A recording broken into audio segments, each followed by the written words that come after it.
Okay, well, we do seem to be live here. Yes, we are.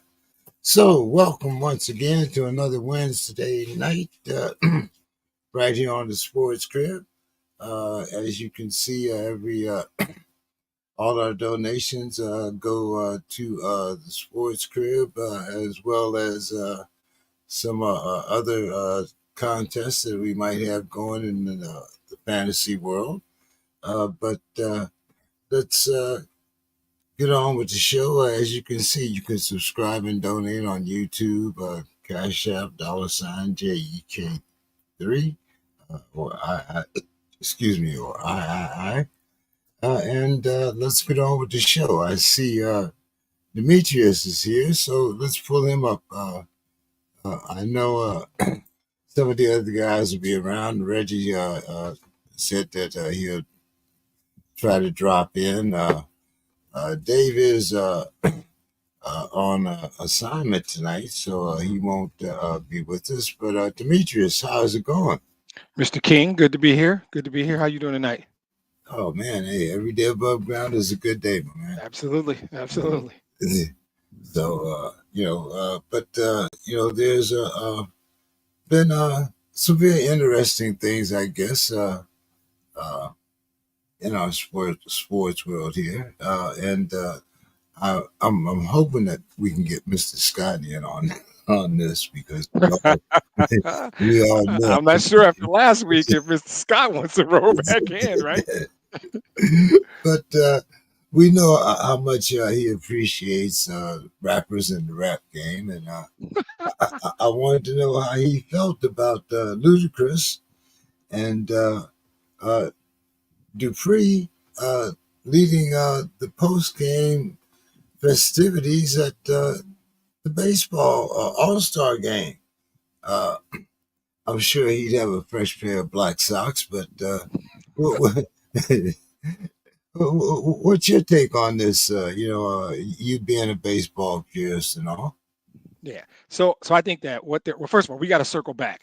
If and when Scott joins, we got to circle back, right? Because we want that's going to be just good podcast content. Right, right. I think they try and do. There's a couple things happening, and I'm putting on an extra pair of black socks right now. They are still trying to, and you have unfortunately been forced to hear me rant about this for the better part of what 3 years now. The rules changes and all the things that the game is trying to do to bring in younger folks, right? The youngins, as we call them. I get it, right? You're in Atlanta, so you want to give the whole city the opportunity to bring some of their flavor, right? They're going to have the Clark Atlanta marching band, which is a smart idea because they can go anywhere and that's just pure entertainment. But Luda and Jermaine Dupri are staples in the Atlanta hip hop scene, right?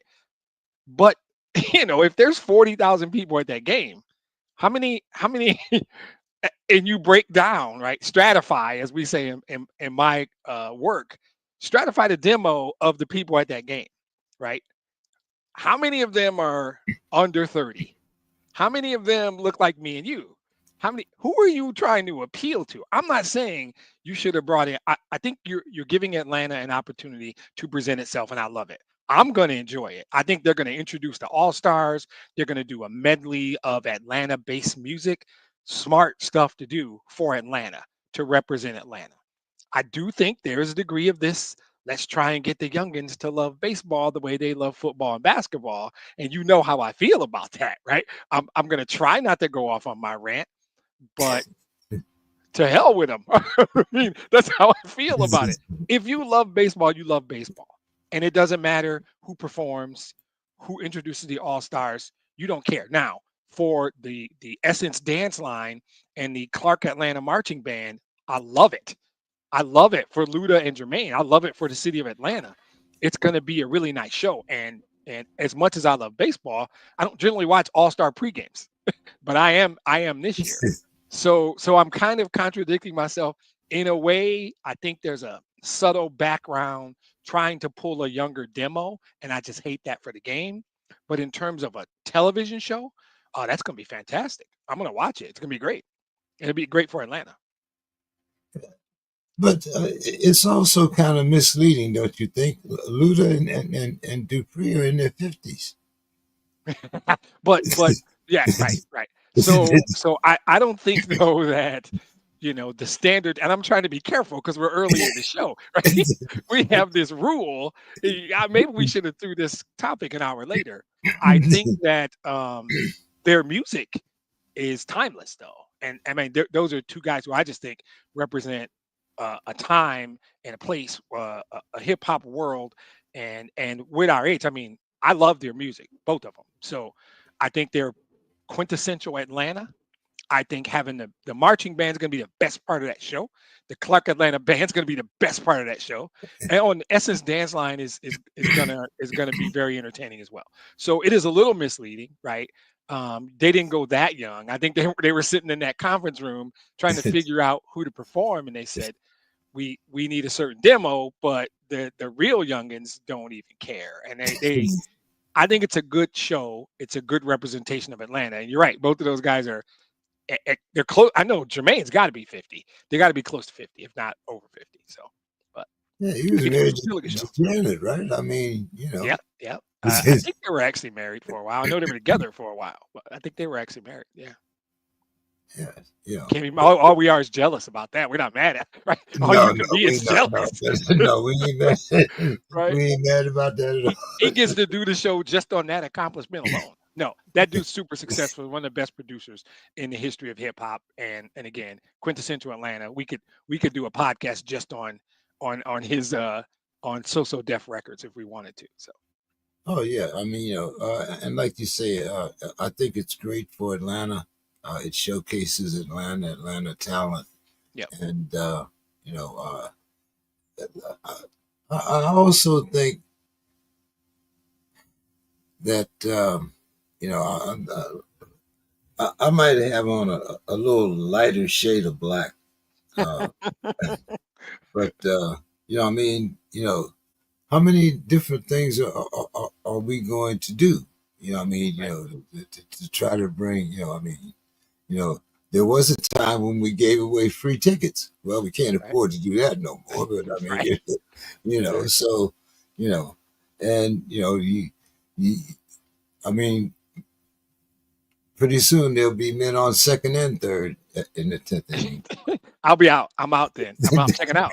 I'm checking out. That's the day I stop watching. Right. And I root for the best team in baseball right now. And I swear to God, I'll quit watching if they keep up with that nonsense. I already don't like, I'm not gonna do my whole thing about the shift and the runner on second base and the pitch clock, because this will be all baseball for 2 hours. If you lose, I'll do it. Nobody else is on here. I should just do it.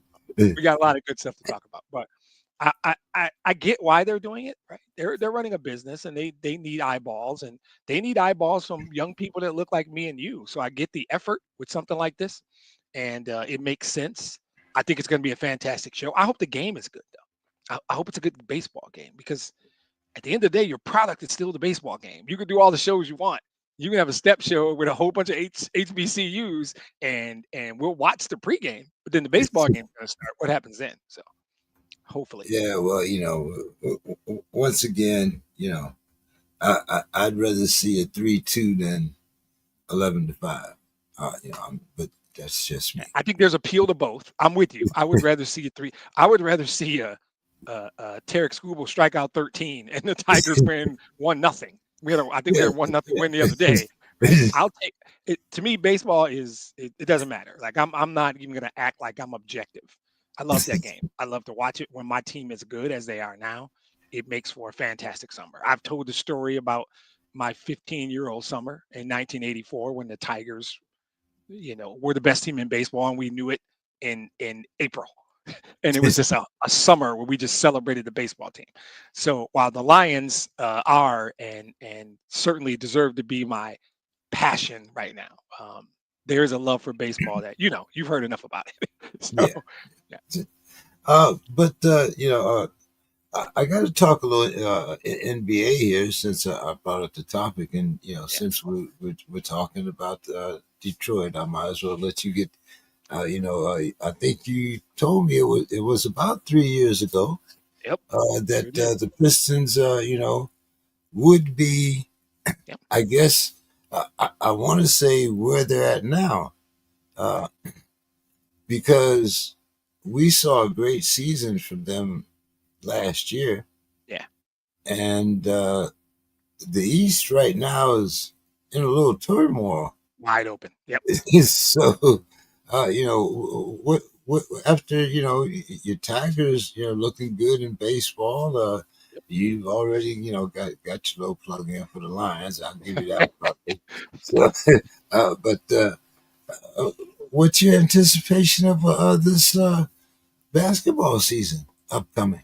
I like organizationally. So I could do all the stuff on the field or on the court for all the teams. The key, and 3 years ago I did call this. I told you guys 2025, all the teams would be. It would be a great time to be a fan in the city of Detroit. And the Pistons' key is two things.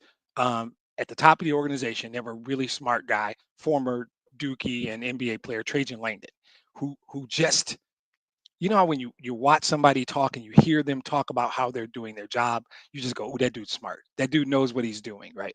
I like the way he's making up this team. This team gave the Knicks everything they could handle, and now the East is wide open. Halliburton's out for the season. Tatum is out probably for the season. So Indiana and Boston, I love what Atlanta's done. We can talk more about that later. I love what Milwaukee's doing. I love what Orlando's doing. I like the hire of Mike Brown. Also, we can talk about that later. Yeah, I we do. love where I love where we are positioned with Jaden Ivey coming back. I don't know if people realize he got hurt in like December. We're getting back a explosive player who can play multiple positions, frees up Cade Cunningham, our best player, a top 10 player in the league. And if you don't know who Cade Cunningham is, shame on you. You're not a basketball fan. You need to know this guy is the real deal. We have a superstar in the league. We are healthy cap wise. We added a shooter in Duncan Robinson that, with floor spacing, will just knock down threes, which is what the game's about. We defend with anybody, with Isaiah Stewart and Jalen Duran. We got a kid named Asar Thompson. His twin brother is killing it in Houston. We have Asar who is defensive. His game is getting better. He wasn't even healthy all of last year. We got a kid from Florida State named Ron Holland, good defender. I like the makeup of the Pistons. I think we are poised to be right in the mix in the East. I don't mean a 5 or 6 seed. I'm talking about, like I said, I love what Milwaukee did. Cleveland is still probably the team, right? Because they don't have any injuries and they were a good team last year. I think the East is competitive and open. And I think we get better. We get better with Ivy coming back. Second year in JB Bickerstaff's system, quietly, one of the best coaching jobs ever. Look it up. I love what Langdon's doing at the top in terms of talent acquisition. But I think you started with like the East is kind of wide open. If you buy the Knicks, cool. I like what the Knicks do. I don't love the foul hunting, flopping crap that they do, but okay.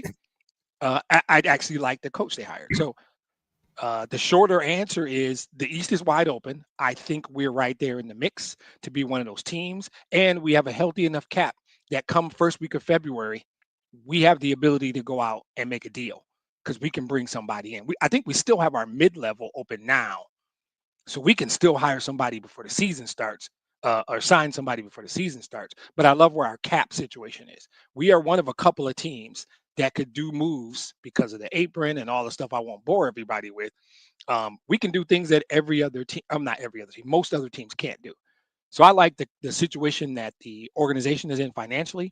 I like the leader that they brought in at the top, and I like the team on the floor. I think Jalen Duran is a beast that nobody knows about. I think that a healthy Jaden Ivey and Cade is complete. I like where we are. I really do. So I think we got a shot. It'll be entertaining this year to keep track. And this 2025 is definitely the year of the Detroit sports fans. One day we're going to talk hockey. We're not quite there yet, but they're getting their act together too. And one day when it's just me and you and nobody else, oh, we're gonna do a boxing episode because we both know that sport. Yes. And the other guys might not love it like we do, but I love where the Pistons are. Like I really do. Yeah. Right now, you don't know the status of Giannis. Yep. Uh, what's happening, in Philly, and do the Knicks improve? So, Yep. yeah, we'll see. But you mentioned Mike Brown, Yeah. and you said that you liked the Knicks hiring Mike Brown. And I'm not mad at it. I mean, Mike, I think is a very good coach, but I think Mike is kind of in the same vein as Thibodeau. Uh, the, I don't really understand the change unless you were going younger, which from the implied firing of Thibodeau is what Right. was going to happen. So why do you think the Knicks kind of stayed old school? Yeah, I think I like Tibbs too, by the way. I just think that there's a theme in sports where people talk about you need a different voice. Mostly, I'm going to set that aside. I think Tibbs is good, not great. I actually think Mike Brown's a great coach. I think when you do your diligence on his history and watch him the way I've watched him, what happens is he won two-time coach of the year. He's got 4 rings as an assistant. He's worked for Pop and Steve Kerr. And if you do the deep dive, what you find out is that his first 5 seasons in Cleveland, they won 50 and 50, a down year where they won 45, but I think still made they made the finals in a 50-win season. Then he won 66 and 61 in back-to-back seasons. But a certain guy from Akron didn't really love him, right? And they were trying to keep the kid from Akron there, so they fired him, right? He's got an Eastern Conference championship. Um, Mike Brown's a really good coach, and a kid from Akron didn't like him and quit on him in Game 5 of the conference finals. All right, that was harsh. Didn't play well in Game 5 of the finals. There's a whole backstory to that, right? But the kid from Akron got him up out of there because Dan Gilbert talked to the kid from Akron. I'm not mad at him. I'm just saying that for fun. But he's the reason he was gone the first time in Cleveland. So then after that, he. I mean, how do you win 66 games and get fired? And then he goes to the Lakers and he's got an older Kobe, and they're still trying to get Jerry Buss a ring, and he wins. Goes to deep into the playoffs with them, and 5 games into that season, he gets fired because they're trying to recruit a kid from Akron again with this fucking kid from Akron. Sorry. So then he goes back to Cleveland, and they're trying to get the kid from Akron to come home, and he gets fired his second time in Cleveland after a season. I think it was his only losing season. That was a bad team. Then he goes to Sacramento. We all agree, lovely place. I've been to Sacramento, California. No disparaging to the city, but for most of our lives, that basketball team is where you go to die, metaphorically, not literally. I don't know if anybody's died there, but I'm sure they have. But he went there and had 2 of their best seasons ever. And in the third season, has a run in with De'Aaron Fox. Again, a star player getting a coach fired is something you and I have seen before. It's not shocking. And that's why I'll put it this way. I don't think Mike Brown's ever been fired from a job because he wasn't a good coach, right? I think there was some stuff going on with the Lakers. I think the kid from Akron got him fired twice, right? And De'Aaron Fox got him fired.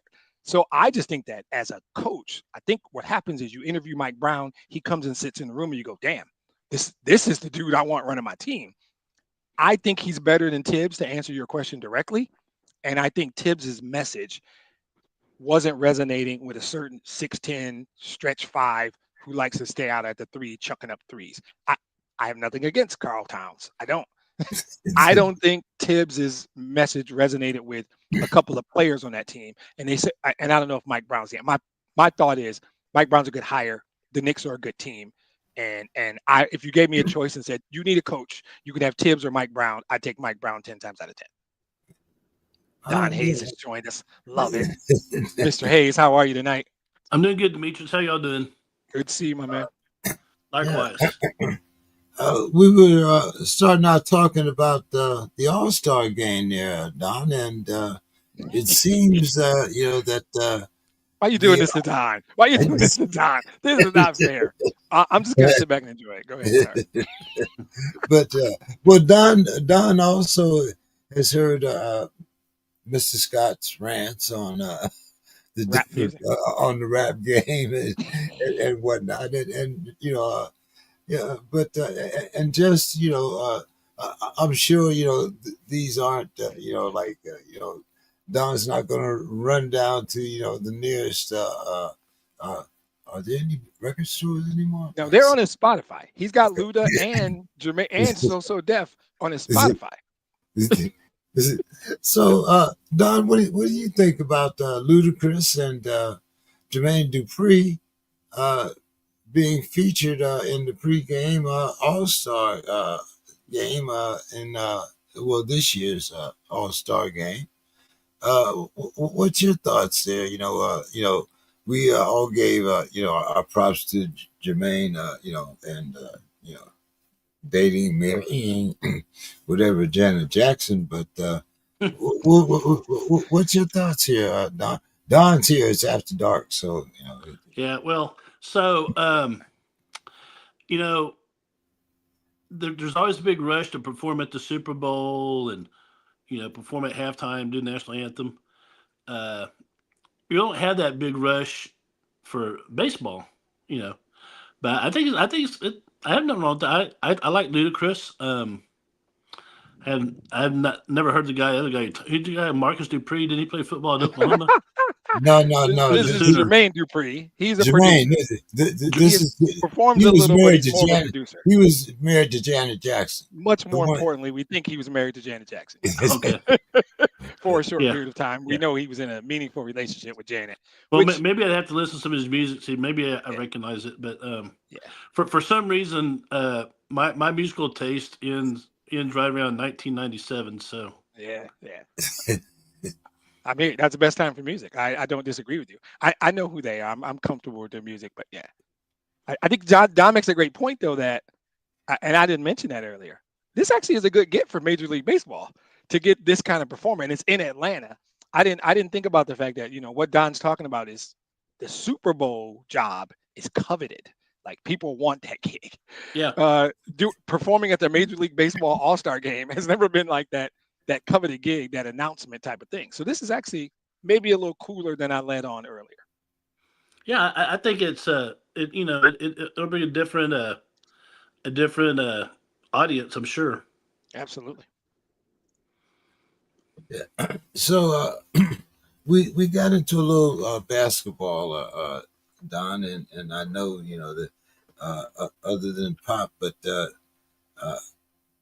I think what's going on with the Spurs now that they see Houston making all of these big moves? What's the rumors down there in San Antonio? Well, the Spurs, last I heard, this was a couple of days ago, they were involved in the trade. I can't remember who it was. I think they're getting someone from Atlanta. I need to do the research. I don't really keep up with the Spurs a whole lot until the season starts, but they're involved in the trade. Well, Atlanta got Kennard, right? Yeah. They got was that from the Spurs or was Alexander? Yeah, they actually were involved. I think it was a three players traded officially in that Atlanta. Was it Atlanta? Atlanta was involved. I didn't. It was one of those things that came up like just before the show started, and I didn't get all the details on it. I know they added Kelly Olynyk, which will help Victor up front, having a big body. But I think their biggest ads really were Luke Cornett and Dylan Harper. Dylan Harper's the ad. Their number 2 pick. That's the thing. That's what you're going to get. But I think they traded for Kelly Olynyk in the trade. I think he's talking about. They got Olynyk. From the Celtics, right? So Donna and first year without Pop. Yeah, it's I think he took over from Bob Hill back in 1994. The Bob Hill days. I love it. I was still coaching. I was coaching in a little town called Poth, Texas. I remember going to the lounge. They said that General Manager Greg Popovich had fired the head coach Bob Hill and was taking over coaching responsibilities. He's supposed to coach the rest of the season and then hire someone. And he said, "You know what? I like this shit. I'm going to stay. Yeah, I think I'm just going to keep doing this for I'm 20 going to keep years. this gig." Yeah. I think I need to take the Spurs to a few NBA championships and, create a Yeah, dynasty. I'm And gonna win a couple titles. I'll coach until I find somebody better. And it's like, oh shit, I'm not gonna find anybody better. So I'll just keep doing it. say what you want to about Pop. He knows basketball. I love Pop. Pop's He actually a brilliant human being and a very smart basketball guy. he I credit him. I mean, the NBA has always had, players from overseas, but between R.C. Buford and Greg Popovich, Yep. they Spurs, they said we're gonna beat the Brugs out and find some Yep. players. I don't care if they're from Argentina, Brazil, France, Italy. I don't France, give a damn. exactly. They were ahead of the curve Yeah, than other teams in doing that. and You're I absolutely remember right. I remember when they had Parker, Ginobili, and Duncan. Of course, Duncan, Duncan's from the Virgin Islands. Caribbean, yeah, Yeah. Caribbean, yeah. They called it the Foreign Legion. Yeah, Those are good Yes. days. yeah. Yeah. So let's see where. Oh, yeah. We were going to talk about the Hawks, but Reggie wasn't here, so I didn't want to get to that. But one guy that I do want to talk about because he has been one of my favorite players on a much underrated Portland team. Well, let's just put it bluntly, on some bad Portland teams. Uh, and I've always been criticizing the Lakers about going for to the old folks' home for their players. But this time they did pick up Andre Ayton from the Trailblazers. What did you think about that acquisition? And even though I've been down on an old LeBron and a Lucas situation, um, I know I think the acquisition of a player with uh, I want to use that phrase "fire in his belly." Maybe it might help the Lakers. I don't see them winning in a Western Conference championship or anything like that, but I do think it may bring some more excitement to their game. What's your thoughts on that? Since you were just talking about that kid from Akron, uh, Yeah. Demetrius. Mhm. I think the biggest thing I would say first is it's low risk, high reward. If it works out, they're competing for a championship. If it doesn't, it doesn't cost them that much. There's questions. It depends on who you ask about inconsistency, his commitment to the game. But at the end of the day, he's a 27-year-old dude, 15 and 12 every night. Depending on the makeup of your team, if you don't need a 15 and 12 guy, send him to Detroit. Now I don't know. I still have to assume there might be some fire behind the smoke that Portland paid him to go away. Like they bought him out, right? They owed him 35. He ate 10 of it. They paid him $25 million to get out of the building and go play somewhere else. I know who Chauncey Billups is, right? So I have to wonder, is there something to that? The coach of the Trailblazers, right? Is there when Portland was cool with just paying you to go away? And you heard stories. I heard one story where he missed a game because the streets were too icy in his neighborhood. And they sent a car to get him and they couldn't get him. So he has always said, look, that was legit. I don't know if that's legit, right? But I think that what he has said is he has been in situations, and he's not wrong, where the teams were in development mode versus let's go win a championship mode. And this, the Lakers, will be the first time he's in a organization, he's in a situation where the organization is trying to win. And he thinks that will, as you put it, light a fire in his belly. The Lakers culture to go win. He feels like in Phoenix they were in development mode, certainly in Portland, and I can't argue in either of those cases. So this is a different situation for him. Could be the old change of scenery thing. It could light a fire in his belly. We will see, but he's got more things to overcome reputationally as opposed to things on the basketball court. Because on the basketball court, like I said, he's what 6'10", 6'11". He's 15 and 12 guy, and he's only 27 years old. There's no reason to believe this man's not in the prime of his career, and you can get 3, 4, 5 good years of quality basketball from him. And if you get him on a cheap, like I assume they did because of the buyout, it's a low risk, high reward move. So as a move, I like it. I don't know what the culture is like there. LeBron's on the final year of a deal. I hear Luka's in shape. We'll find out. I don't know. I don't. The West is loaded still, right? They're still maybe the fifth or sixth best team in the West. I wouldn't put them in the top four. So um, it'll be interesting. I don't have a definite opinion on like the will it work? Is it going to work? I think it's a good move just because there's very little risk associated with it. You can chuck him at the end of the season along with the kid from Akron and have a ton of cap space to build a new team around Luka. So from that perspective, I think it's a good move. Yeah, and like I said, it's a good thing, to see him go somewhere other than the retirement home, uh, Right. to acquire a player. Which is where they were going to go if he hadn't gotten bought out because there weren't that many other options. So. Hey, No, guys, I got something to ask y'all, Mhm. kind of related. If someone had told you 5 years ago that LeBron and Luke could be on the same team and not be in the finals, what would y'all have thought? It's a great question. I would have said I would have said that's probably insane. That can't be right. But then I would not have foreseen Oklahoma City building the way they did. I would not have seen Nikola Jokic becoming the best player in the league. The West has some really good players They and do. really good teams, right? And even the Clippers are quietly, they have a pretty good roster.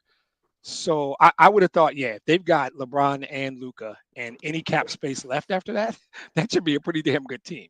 Um, and I think the West is just tough. I think it's difficult. It is. yeah, I agree with you. And any team that had LeBron, despite my misgivings or whatever, just that's a regional thing. I admit that. You know, Yep. but when you have two of the top 10 players and you're in a top market, you would have expected them to, yeah, hey, this is a potential championship team. LeBron, Luca, and give me five guys from the parking lot. You know, You would think so. Yeah. Yeah. you know, but hey, like you said, that's the West. Doesn't work Right. out that way. Yeah. But let's talk about something that Don's a little more familiar with here, and that's a little college football here. And Yeah. and Texas, Don, University of Texas payroll is what I want to talk about. uh, so Don, we're talking about the Big 12 here. First of all, about the 511 and their influence on that, but. The Big 12 coaches came out with a pretty interesting article, and it started out as we don't know the rules. Big 12 coaches uh, paint a wild picture of college football confusion. Uh, Don, with all this money out there, would collective bargaining possibly be a solution for college sports? I mean, Dartmouth, was it Dartmouth that tried to, or that unionized? That's crazy. Dartmouth football trying to unionize. That's That is funny. That is yeah. funny. That is. That's it's like had the midget wrestling to be like watching midget volleyball. Damn. Yeah. Um, it's very possible collective bargain, but it's going to have to come from the players. And I don't know if there's a player out there that says, I don't know which one's going to stand up and say, hey, we need to do this to do that. I mean, and once that happens, you have to get the athletic directors behind it, and it'll be if they do collective bargaining, you can guarantee it'll end up in the court system somehow or the other. I mean, but go back to the Big 12 coaches. Although I live in Texas. I keep up with the Big 12 just as a side note because now I'm an SEC guy. But I know that there's a lot of steering going on in Lubbock, Texas. I think that's on your script, right? About Yep. Felix Ojo. Yeah. Oh yeah. But yeah, the thing about it's not just the Big 12 coaches. I think coaches throughout the country are, ask themselves, exactly what what are the rules in this regard, or what are the rules in this regard? Because now you have the profit share coming from the gate, Yeah. and concessions, but then it opens up the third party NIL deals like Papa John's Pizza. They have they're in there somewhere, and then you have Chick-fil-A and all these other places. In Austin, there's a Lamborghini dealer that is in NIL. So yeah, it becomes like you know a lot of unanswered questions. It's Wild West, and there's no sheriff, no marshal in town to control things. And NCAA is about to wash their hands of the whole deal. So we'll see how it goes. What do you think, Demetrius? No Wyatt Earp here. What's going on? Yeah. I let me be the guy. I'm just going to be that guy. Hey, Big 12 coaches. There are no rules, right? There's your answer, right? I think there's going to be a whole bunch of stuff on paper when they get through all these litigation things, and you got this group called the College Sports Commission, and you got a clearinghouse, and all that's great until some dude in Austin, Texas decides, I don't really give a damn about the rules. And they break them now. And it's not Austin. I'm saying that because Mr. Hayes, it's everywhere, right? The ones who can break the rules will simply not break, they will just break the rules. They don't care that having a collective that induces high school kids to come with these, it's against the rules. They don't care. They're doing it anyway, right? So what's happening is there is this antitrust case that got settled, right? And now the new term they're using is direct athlete revenue sharing. That's cute. That's really cute. We could just be regular human beings and say we're paying the players. And if you have more money because your school in Austin, Texas has big donors with big pockets, they're going to have an advantage. I'm sorry, Dartmouth. I'm sorry, right? Right? I'm sorry. Get a bigger collective, get a bigger alumni, whatever it is you want to do. But schools are offering contracts to recruits. They're going to try and do a cap. This Deloitte clearinghouse, Deloitte's like the accounting firm, setting up this clearinghouse, this NIL clearinghouse, and they're going to try to have something called a compensation cap. Good luck with that. Good luck going to, I don't know, you tell me, Waco or Lubbock, let me stop picking on Texas. It could be Tuscaloosa. It could be South Bend, Indiana. Well, they may not do it. Who knows? They're going to say they're not doing it. I'm sure those jackasses in Ann Arbor, Michigan are going to do it, as well as Columbus, Ohio, and other places. They're not going to care about your rules. They just won't. They're going to guarantee third-party NIL total compensation packages, and they don't care about your rule, Mr. Deloitte clearinghouse guy. It's just not going to matter to them. What's the consequence of the Lamborghini dealer in Austin giving that kid $5 million? He doesn't care as long as he can hook them. He doesn't care, right? So good luck trying to find some system where you're going to put in a compensation cap. Yep, that ain't going to work. At the end of the day, you got to realize who you are. And my school in East Lansing, Michigan, it's simple. Guys, we got to raise more money. We just let go of a really good man as AD who was doing a really good job named Alan Holler for one reason. We hired a dude who knows how to raise money because that's what the job of the AD is now, raise money. We get our revenue share, which is, I don't know, 20-ish million. Bill can probably correct me on that. It's somewhere in the 20-ish. You know what we need to compete? Probably 32 or 35. So your job, Mr. New Athletic Director, and his name just escaped me. I think his first name is just a letter like J. What I forgot his name though. You got to go raise $15 million. If we want to compete, you got to go raise $15 million. Because to compete, because Don's team is going to spend 45. They don't give a damn. They might go 50. They don't care. And I'm not mad at them. I keep mentioning them because they can. I'm talking about them because I'm jealous. Right? I'm not admitting it. I wish we had the money. And if we can raise the money, we'll spend the money because that's where we are now. So let's just understand where we are. And Big 12 coaches, stop. Don't use the term student athlete. We're past that. Right? We're not going to keep saying that kind of dumb shit, are we? We got it. The employees. If you're going to say direct athlete revenue sharing and you want to talk about compensation, that's all well and good. If you think you're going to set some rules and Deloitte's going to use terms like fair market compensation range, there's dudes in Texas cracking up. They got a nice glass of what's it called, a Pappy something, a really good bourbon, whatever it is. Yep. They're drinking their bourbon, and they're saying you can take your valid business purposes and stick them in the sock, because we're going to do what we got to do for our team to win. That's where we are. Wild Wild West is the best and most accurate description. Learn to love it. As Ric Flair once said, you can like it or you can not like it, but learn to live with it. That's where we are. Hello, Bill. How you doing this evening? It's 20.6 is the number, I think, that okay. So you got to raise another 12 or 15 if you really want to compete. If you can't, and that's before we get into the back pay, right, where things get really interesting. Yeah.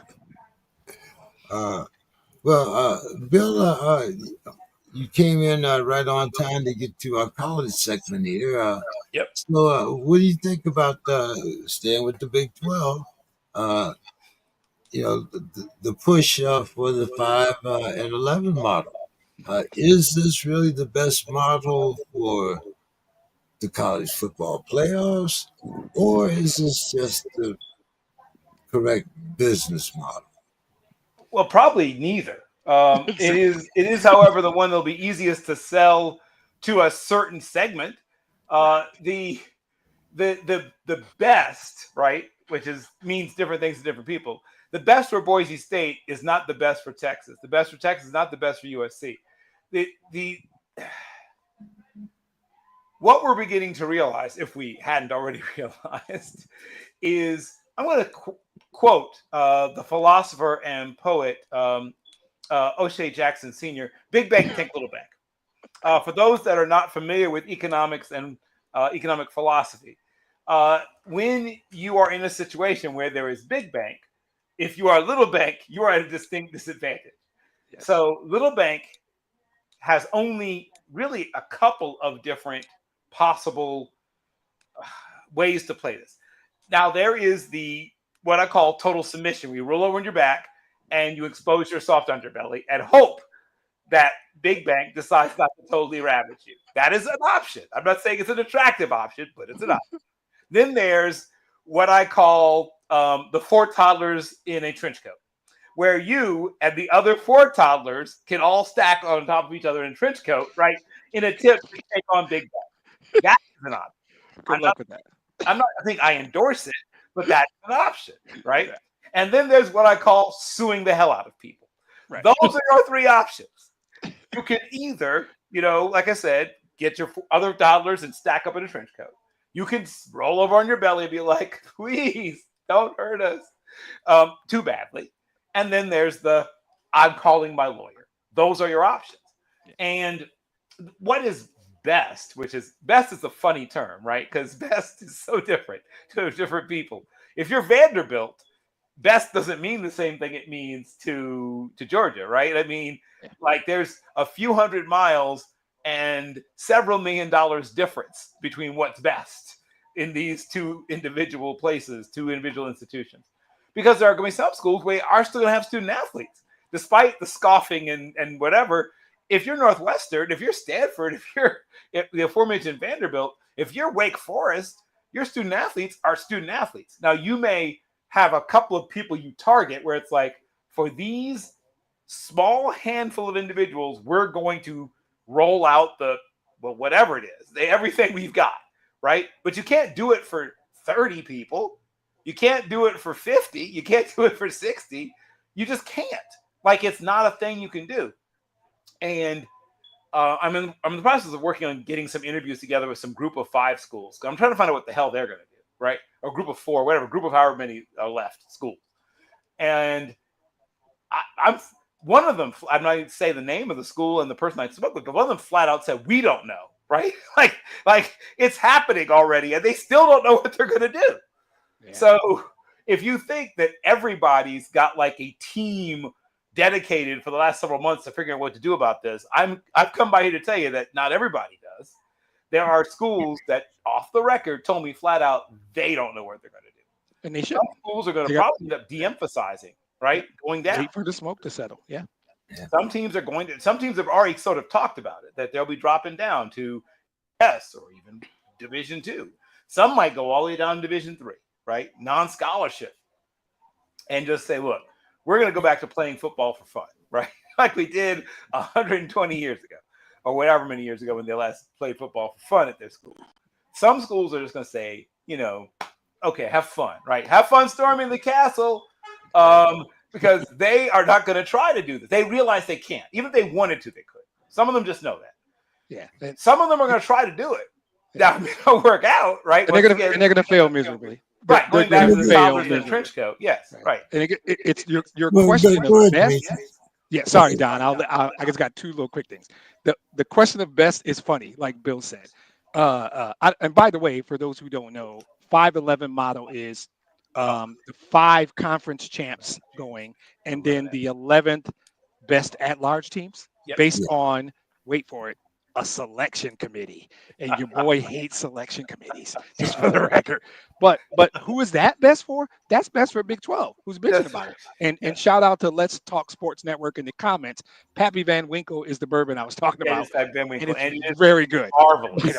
Very good. So is it fair? And is it going back to the old ways of college football? I'm sorry, that train left the station.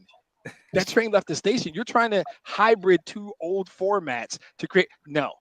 Because what Bill was too nice to say was, when you use best, what you should have said was most profitable. that's the definition of best to everybody not called Dartmouth and Vanderbilt, right? That's what it is. So Big 12 coaches, right? So if the powers, if the Big 10 and the SEC, who I will heretofore refer to as the NFC and the AFC, right? If they are dominating the landscape and getting 8 of the 12 invites, which is probably where it's going to go. Probably right. Yeah. That's what's best for the TV networks.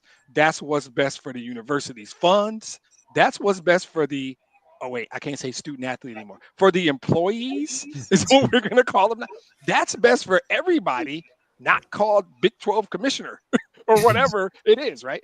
That's just the way it is. You can get on board or not. It is stack up all the little kids you want. When they come to Austin, Texas, Don's guys are going to beat the shit out of them, so it doesn't matter. You can try whatever you want. Bill had the only viable solution is court, and that's not even viable. That just takes time and money, and the guys in Austin have plenty of both, so they don't care. So, the 5-11 motto is a cute little idea, and, you might get an article about it, but good luck with that. Good luck. Oh, they'll get some articles, yeah. You talk about the selection committee. I wonder why we're not using our technology, the AI revolution. Let them choose next 11. Yeah, and that's probably what they want to do. But we used to have that world where a computer. Gagarin rankings, right? Yeah. Exactly. We did that. We did the AP and UPI. I hope people are old enough to remember United Press International. Yeah. Did I just age myself, Bill? I don't know. AP and UPI used to make this. We tried everything. And at this point, there's no more student athletes. We're not talking about fair. The bowls are cute. What this is about money. That's what it's about. And as long and we're there now. Just call the Big Ten and the SEC, the AFC and the NFC, and let's do this thing the way because it's professional football now. I'm not mad about it. And my team isn't a blue blood one, but my team, if we do it right, we can be around. But it is where we are. People still trying to go back to that old thing. Good luck with that. Yeah, good luck. I don't know what to tell you. It's hard to put toothpaste back in the tube. Very hard. I've never tried. It seems idiotic, but I imagine it's very hard. Yeah. Any more comments on your Big 12 there, Don? It's not my Big 12 anymore. I'm SEC. Don doesn't care. Don's not loyal to them. No, but I was going to say when the I don't know, James, if you're going to get to this, but last week I talked about this offensive lineman Ojo, at Texas Tech, got the $5.5 million to sign. Yeah, we're going to talk about him next. As a matter of fact, you're going to start it out. So. Go right in. Go ahead. Okay, I'll jump in. So there's an offensive lineman at Texas Tech back in the early I think he played right before Vince Young was at Texas. His last name is Campbell, and now he got investment. He became this billionaire type. Texas Tech has lots of money. Yeah. And this Campbell guy he's rising up into the world of college athletics. You'll probably be hearing about him pretty soon. I can't remember his name. It's not Tom Campbell. That's another guy I know. But anyway, so they tried this in girls softball. Wow. Texas Tech went out and wrote a check for a pitcher. Texas Tech didn't try it. They got her. Well, yeah, she's fantastic. Yeah, she is. But what happened is, so Texas Tech, their softball team, without this girl, they would have been probably, make a regional, but they would not get to no way they'd get to the World Series. But just one player, they pitched her all 3 championship games. Yep. So they're taking that model and they're applying it to football. Tech is the money school. They don't get don't have a reputation of Texas or A&M, but they are a money school. And those people at West Texas are crazy. I mean, so this kid that they signed or got committed for $5.5 million. They showed video of him at camp, and he's getting dominated by defensive ends. The one defensive end's actually come to Texas, thank God. The other one is between Texas, Michigan, and Oklahoma. And, he just got steamrolled. I was like, wow. So there's some panic now at Texas. We just had this 3-year guarantee for $5.5 million, and this guy is getting manhandled at camp. And Cody Campbell doesn't care. Cody Campbell doesn't care about Cody Campbell doesn't care about you. Cody Campbell's telling all his friends, I just got a 17-year-old to commit to Tech, right? That's all he cares. Now, what that does, even if it fails, which it probably will, it gets Tech in the media. It gets their name out there. They're like, oh, they're willing to sacrifice money. And I'm going to tell you right now, the other school you need to watch out for, don't laugh, SMU. Yep. Oh, I'm not laughing. Nobody's laughing. SMU is in the Highland Park neighborhood of Dallas. Those guys have money out the asshole. Yep. And as you know, back in the 80s, they weren't afraid to flex. Exactly. We're going to have another 30 for 30 in about 10 years, except they won't even be illegal. But they don't care. And we're on the crib talking about Cody Campbell. Mission accomplished. So you know how we worry about this old Soviet Union coming back, Russia. Well, SMU, they're those minds are plotting some shit. So watch out. Yeah. And TCU's not too far. I mean, it's crazy. Yeah, that is. Well, shocking. Texas is willing to spend money on football. Who would have imagined? Right. They opened the gates and Texas came rolling in. But the kid's pretty good. He's the 5th rated, I think, prospect overall, and the number 1 offensive tackle, right? 6'6", 280-ish, and he's a Texas kid, right? He's from the Dallas Mansfield? Yep. Yeah, so, somewhere, yeah. Yep. And so, he's rated, but I had heard the same thing, like, oh, this kid might not be as great as they want. But Texas Tech has more or less announced we're going to an NFL style model, right? Correct. And they basically have a personnel department, right? Yep. They've got I think a guy literally with the title general manager. Yeah, they have one. They're the first team in Texas to get a general manager. Exactly. Yep. They're not making any secret. And like I said, Cody Campbell doesn't care because we're on the crib Wednesday night talking about him. Yeah, and just so that everybody knows, every big football school will have both a general manager and a director of player personnel going forward. Just if the ones that don't have it will, many of them already do. Ole Miss has both. Many of the big schools already do, and the ones that don't will. Even some of the smaller schools already, in fact, have started doing this. The model's changed.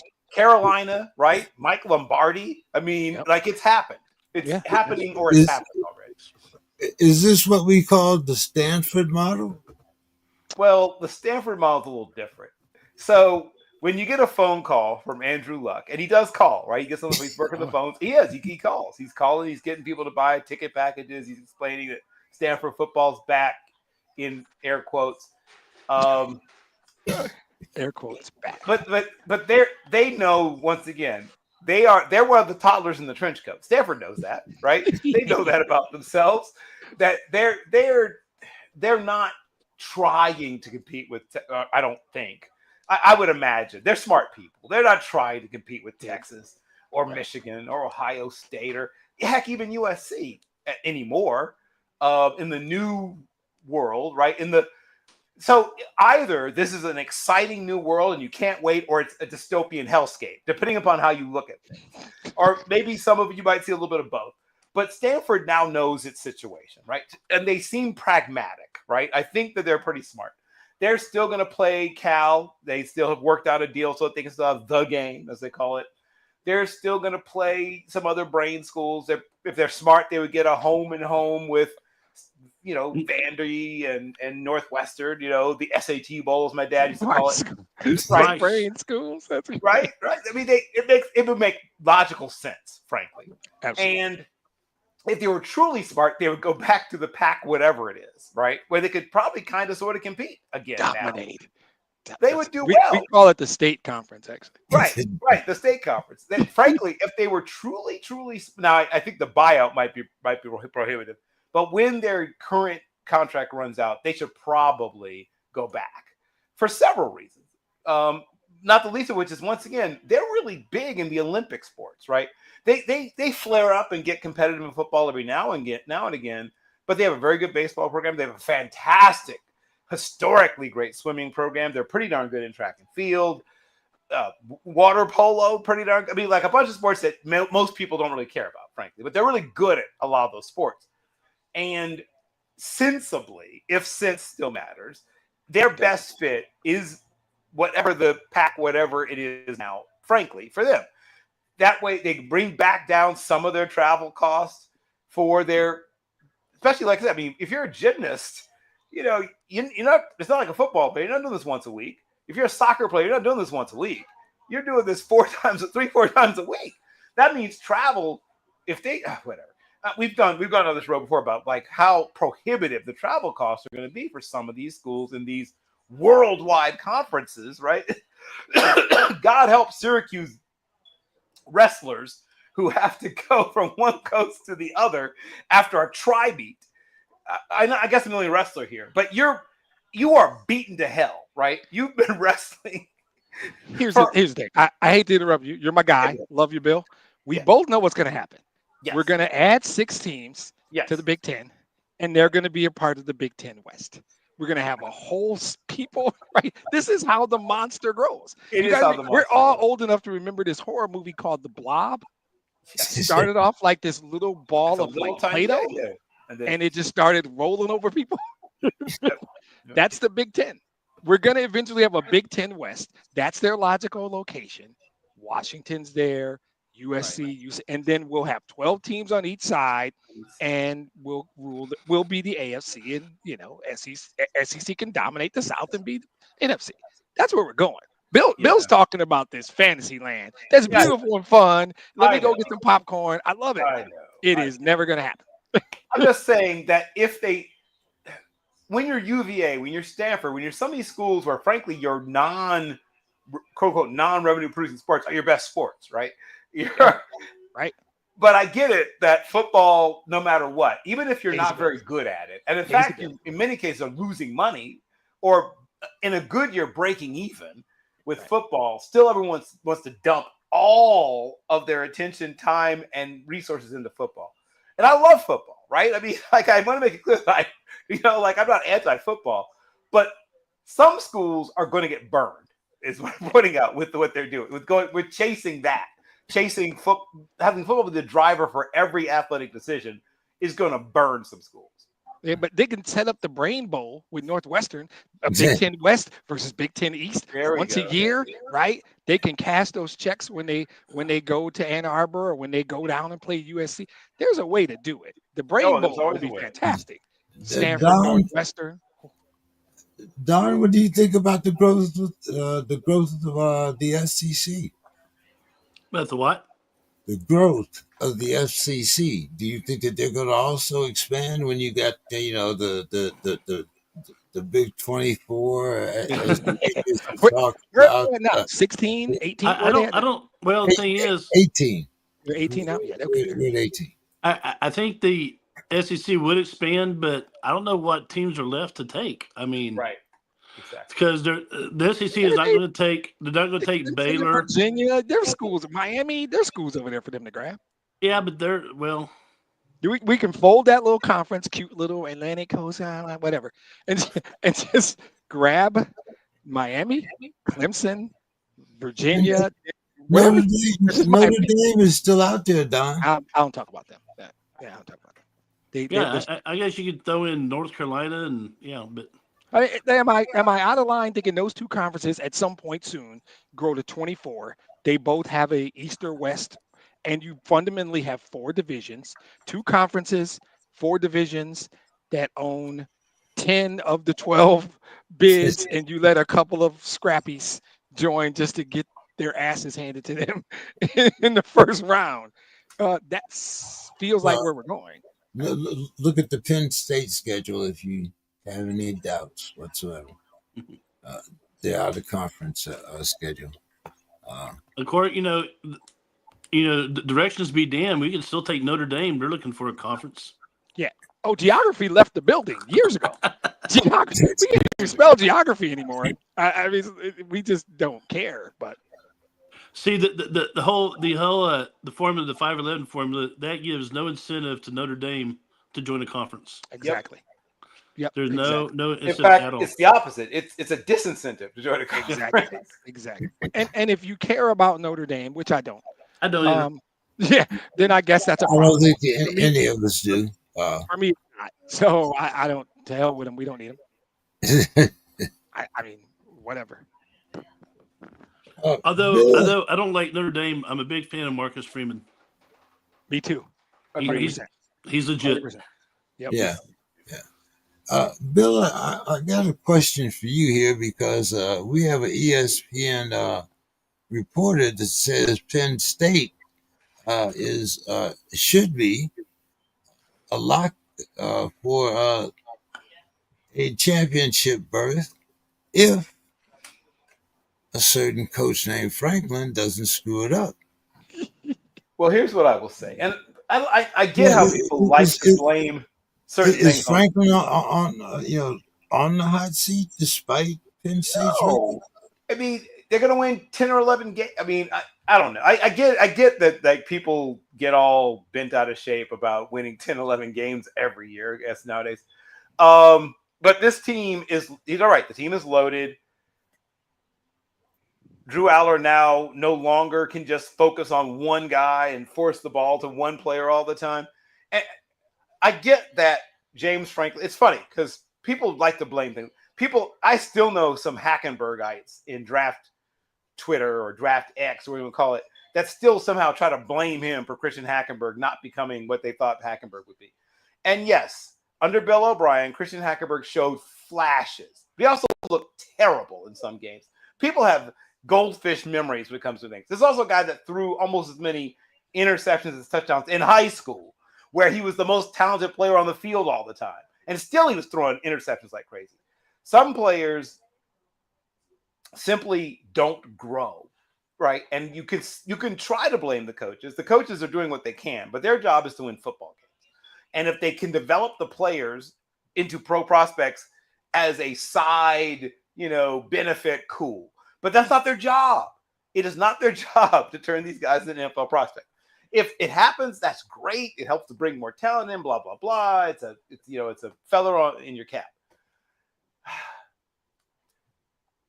If indeed Drew Aller grows as a player, if their defense is what people think it's going to be, Their secondary still scares me a little bit. There's some good pieces and some pieces in their secondary. I'm actually writing a piece on Northwestern football, so look out for that on Team MBS Media soon. One on Northwestern too, which is a very different situation, sort of a have and have nots kind of situation. But it comes down to Drew Aller to me, right? I think if he takes a step forward, his decision making improves. He realizes that sometimes the defense is just one and throw the ball away, or try to run and slide as opposed to forcing the ball into certain situations. There's certain things coaches can't control, people, right? They can guide a quarterback, they can guide players, but they can't literally. It's not a video game. They can't seize control.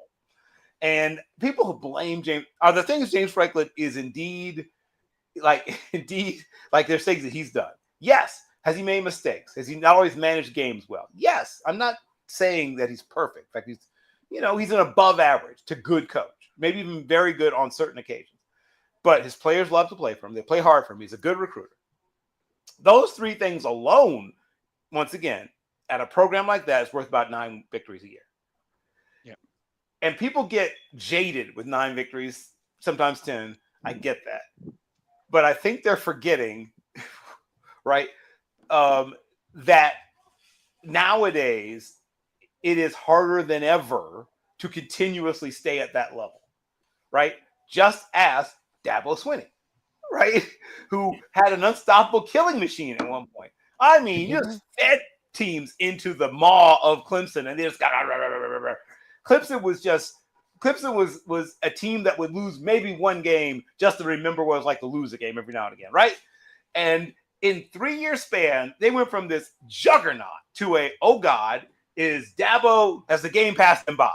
In 3 years, 1, 2, 3, we went from a guy who would go, would lose 2 games every 3 years, right? Right, just to remember what it was like to lose a game, to has the game passed them by. It is harder to win than ever before, right?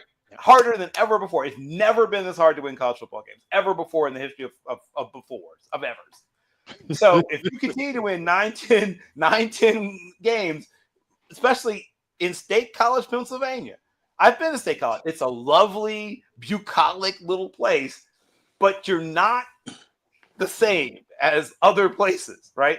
You don't have. They have some money, don't get me wrong, but they don't have what Texas has, or even SMU, as someone pointed out, right? They don't have a bunch of oil billionaires just throw money in their direction. They have some alumni with money, don't get me wrong. Penn State's done well, but they can't just put an arm on some, like I said, newly minted oil billionaire. Like Texas has a new one seemingly every couple of years who played football, right? None of these guys billionaires, but they all played, seems like half of them played football. Penn State doesn't quite have that kind of setup. So if he continues to win 9-10 games, they should probably just hang on for the ride. Michigan fired Lloyd Carr for winning 9-10 games every year, and then they found out, maybe that was better than we thought it was. The Rich Rod era, the good old days, I call it. And then they had an even bumpier era after Rich Rod. The Brady Hoke era. Yeah. I think there isn't a degree of this. You guys know I don't particularly love that network. The 4-letter devil is what I generally call them. Some of this is just media crap, right? Because, and I have no particular love for that coach. He's in my conference. I'm not allowed to say a bunch of good things about him. But the reality is this. You could say he doesn't beat good teams. And the data supports that, right? Against top 10 teams, top 25 teams, his record's not great. You can say he's not reached the CFB playoff yet. Okay, you can say that. But what you have to then also say is he's reached it once. He reached it once. I'm sorry. What you also have to say is, remember what he took over? Remember that they were fresh off it's after 9 o'clock. Yeah, what we can all safely call a shit show, right? Although Bill O'Brien came in and did what he was supposed to do, bridged it. But then he came in, and what you have to say is they're in New Year's 6 games pretty much every year, right? Yep. He rebuilt that thing, and that thing now is at a place where 2 years before he got there, you wondered if they could ever get there again. And he came in and he did it. You can ignore that if you want. And if you ignore everything Bill just said, which is harder to win than ever before, all these things that Bill and I have said, I will say this last thing. His buyout is $60 million.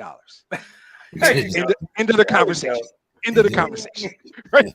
Who's got that 60? Well, Cody Campbell might have that 60 million sitting around to throw away, but you're not buying James Campbell out. I mean, James Franklin out unless you got an extra 60 mil sitting around. So ignore all the other stuff, right? And like you said, the Dabo thing was the best.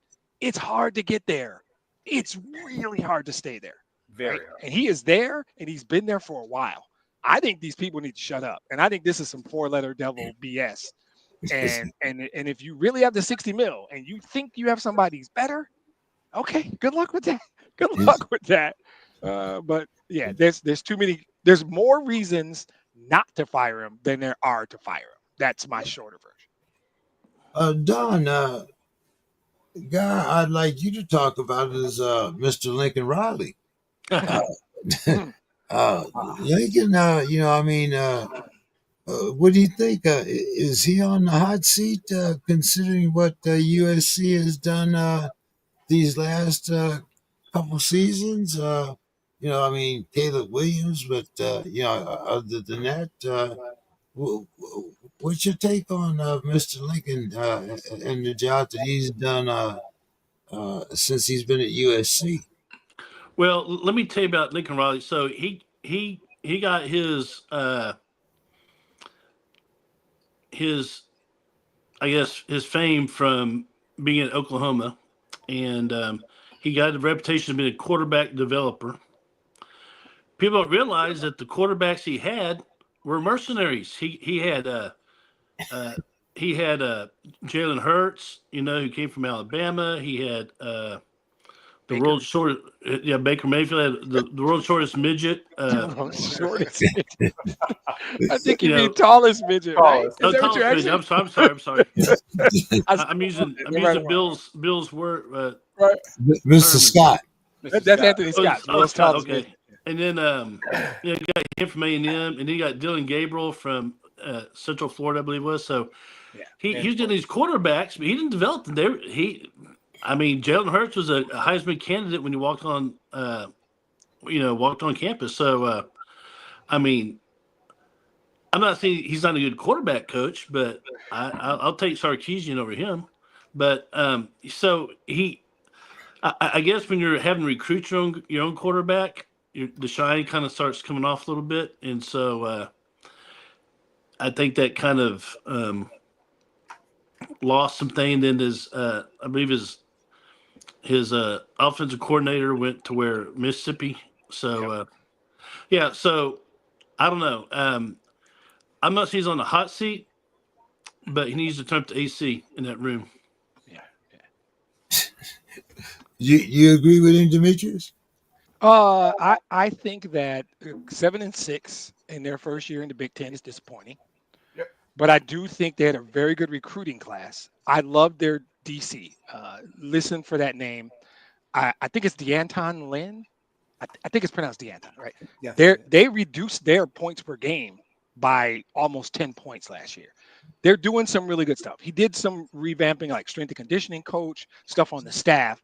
So I think he's aware, right? He's aware that he has to be better. But I think like I said, he's got one of the top ranked recruiting classes. And in this conference, if you're going to be a pillar of the Big Ten West, which is what it's going to be, you're USC. I don't know that he's on the hot seat. Let me answer your question. I don't think he's on the hot seat. I think there is a leash, and I think it will get shorter if we don't see improvement. But I expect to see them be better. So I think he's fine. They haven't really been elite since Pete Carroll. Let's be honest, right? But I think that this is, again, fans and media making noise because they got to fill content. Four Letters got 87 channels and radio stations and shit. They got to have somebody talk about something. I think Don's points about the quarterbacks are real. I think they're going to be better defensively. I think they will have a better than 7-6 season, and I think he'll be fine. Okay. All right. Let's see. Let's get our NFL started here. Bill, we had a passing here in the Steeler organization. Great Steeler guy, Tim Rooney. He passed. We all know him as the guy that actually took Chuck Noll to Kent State to watch a certain guy play. But Rooney passed away at the age of 84. Bill, you want to give us a short eulogy or history of? Short, Bill. He said Yeah, short. I will. So of the Rooney sons, he may be the least appreciated or the least celebrated, but he's also the one who probably had the most real football knowledge. I mean, by that I mean like he legitimately worked in scouting.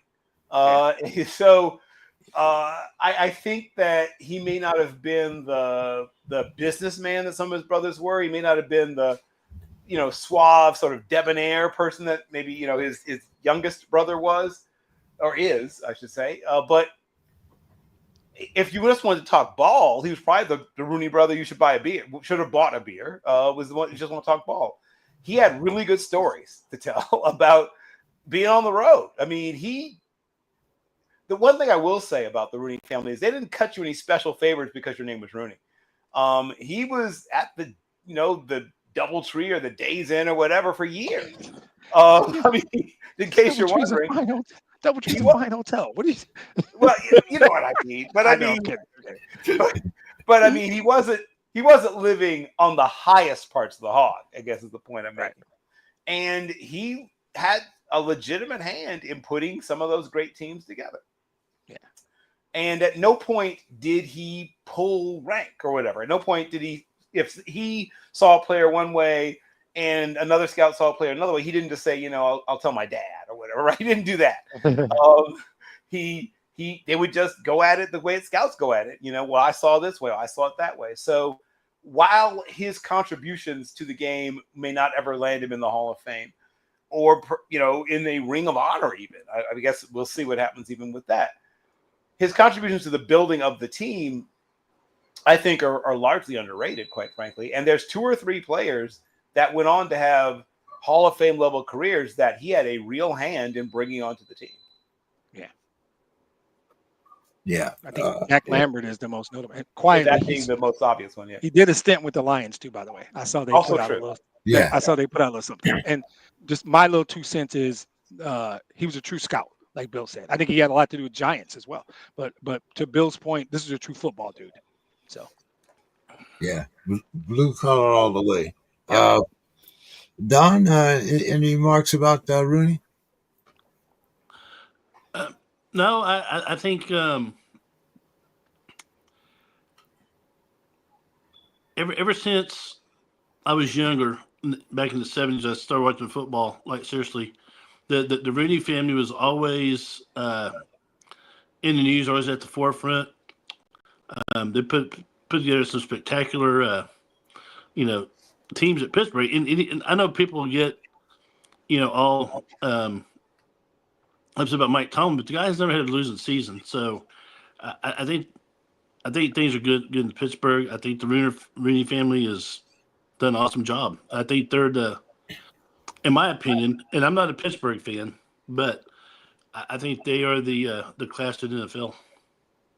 Yeah. The Ford family up in Detroit and the Hunts in Kansas City are up there also, but the Rooney definitely. Yeah. Great contributors to the game. Don, Terry Bradshaw, he had some remarks about the Steelers and the way they treated Kenny Pickett. Terry said something to the effect that the Steelers did nothing to build around Pickett, but Pickett had a pretty good running back core. He had the better wide receivers than the current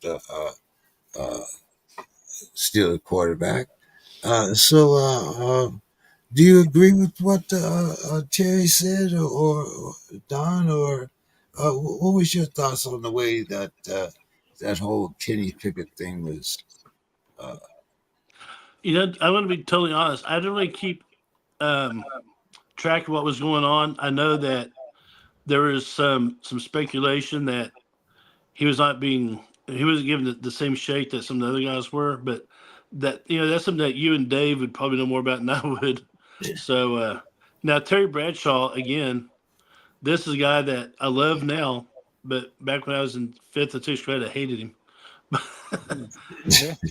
I hated him. I hated Franco Harris. I hated Lynn Swan. I hated Stallworth. Ooh, you're going to start a war. I hated Mean Joe Green. I hated all those guys. But then now that you're older and looking back, I said, oh, well, they're not too bad guys after all. So, what do you think there, Dimitri?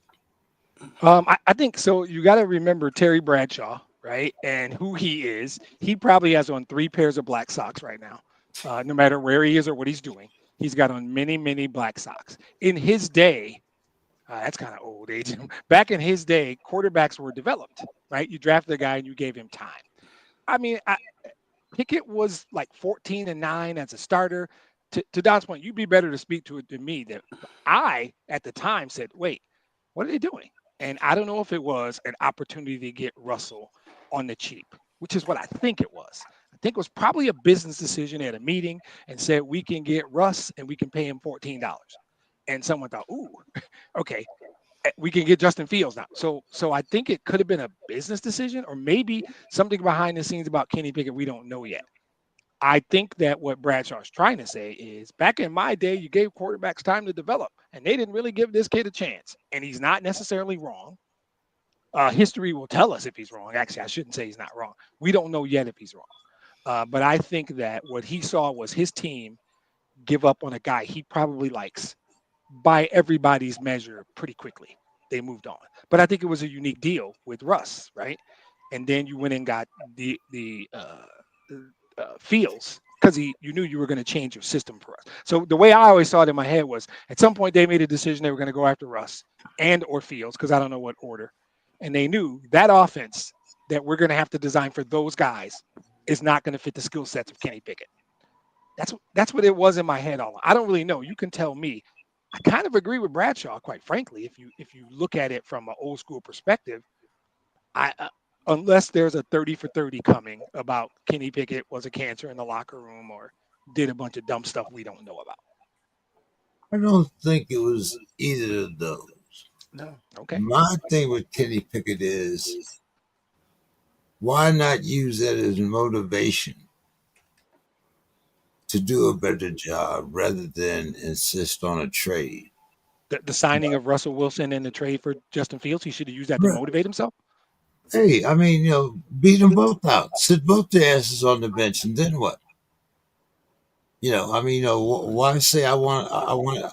I didn't think that either one of, there wasn't a long-term signing, so he had a chance to win his way into. But hey, I think if I'm 14-9 on a good, not great team, and you sign a quarterback and trade for another, you're sending me a message. You're sending me, and I don't know how the reps work out in practice. I don't. My guess is they weren't in his favor. But if he's sitting there and he thinks I am better than both guys you signed, and I'm not getting the reps, I'm not getting the starts, I can go somewhere else and show what I can do. He parlayed into a Super Bowl ring. You can't say, I guess that can't be. And he's got a shot where he's not. Go win that job. You're now right back in another competitive situation. You got to go win that job. So yeah. Bill, the NFL, I think they should have what I call a Sisyphus award. And I actually gave this year's award to Pete Carroll. My second nomination was Mike Vrabel, and my third was the Jaguars coach Cohen. What are your thoughts on the Raiders season expectations, Bill? The Raiders are one of the most fun and least, like the variance between what the Raiders could be is pretty wide. They could literally be the worst team in the league. I don't think they will be, but they could. Or they could win 10 games. And anything in between the two is completely possible. I do believe that they'll be better on defense, right? If you said, what would you definitely sign in blood? They'll be a better team on defense. They gave up a lot of big plays on defense last year. They weren't like one of those bad defenses where you just went up and down the field. They were the kind of team where they would, stop you on first down, tackle you on a wide receiver screen after a gain of 3 on second down, and then give up 20 yards on 3rd and 8, right? They were that kind of team. Why they did that? Well, part of it's bad safety play. I mean, I'm just going to say what it is. For a long time, the Raiders were very proud of their secondary, right? And they should have been, because back in the day, speaking of black socks and sandals, they had a tremendous secondary, right? And then they went from a tremendous secondary to having a decent secondary. And then went from having a decent secondary to having an interesting secondary. And then wandered around the wilderness the last few years of having a secondary that was Nate Hobbs and just some dudes.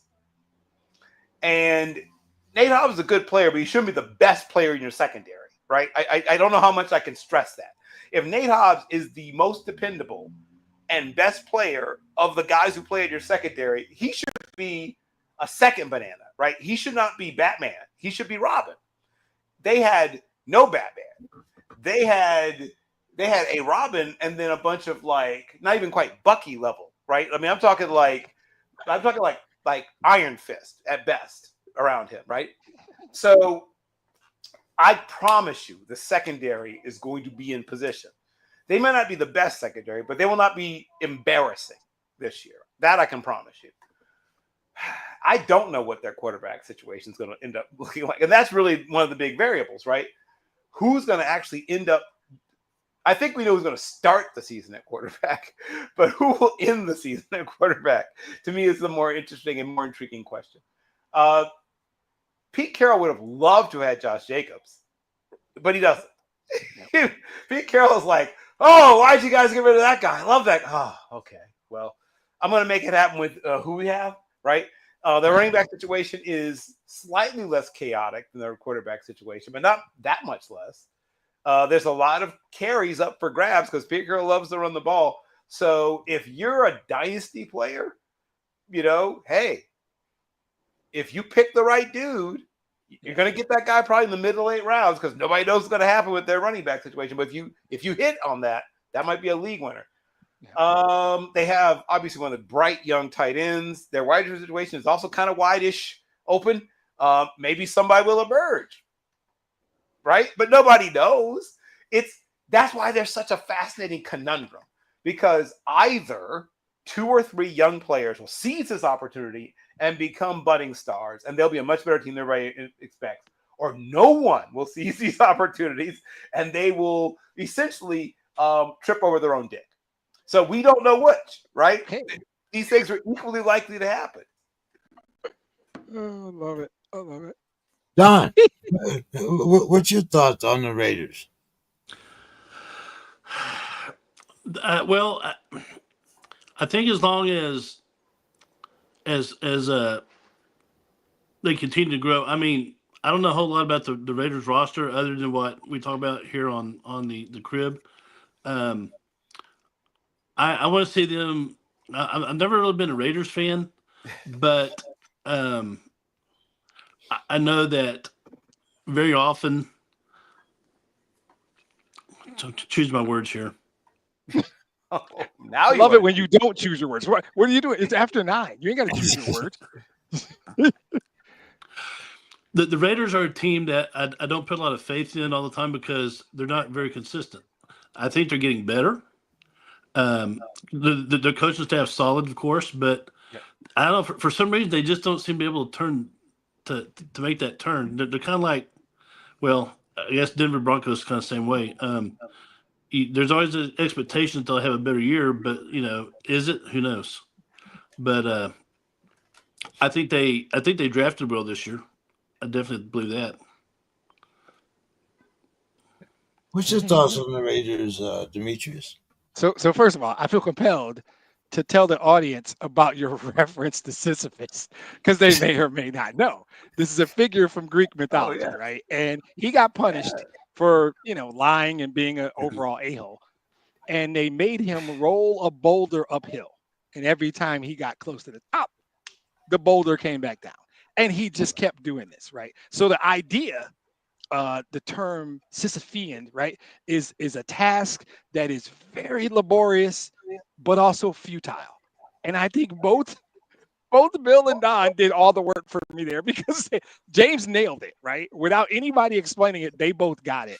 Because this job will look and feel for Pete Carroll at many times this year, both endless and pointless, which is really what the word means. I think that historically Pete Carroll has been considered a player development guy, especially with defensive backs. So to Bill's point, Nate Hobbs is in Green Bay now, by the way. I don't know what the decision not to re-sign him makes Bill's point even bigger, right? And he was the best guy. He's the best guy they had, and he plays in Green Bay now.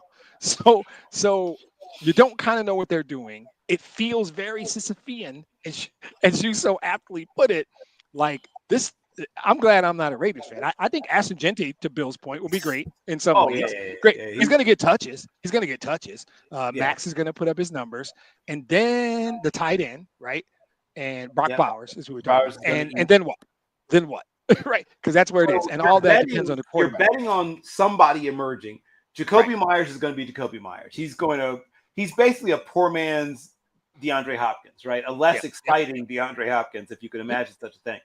So you're getting that, right? He's going to get catches, and he's going to average like 6.3 yards per reception.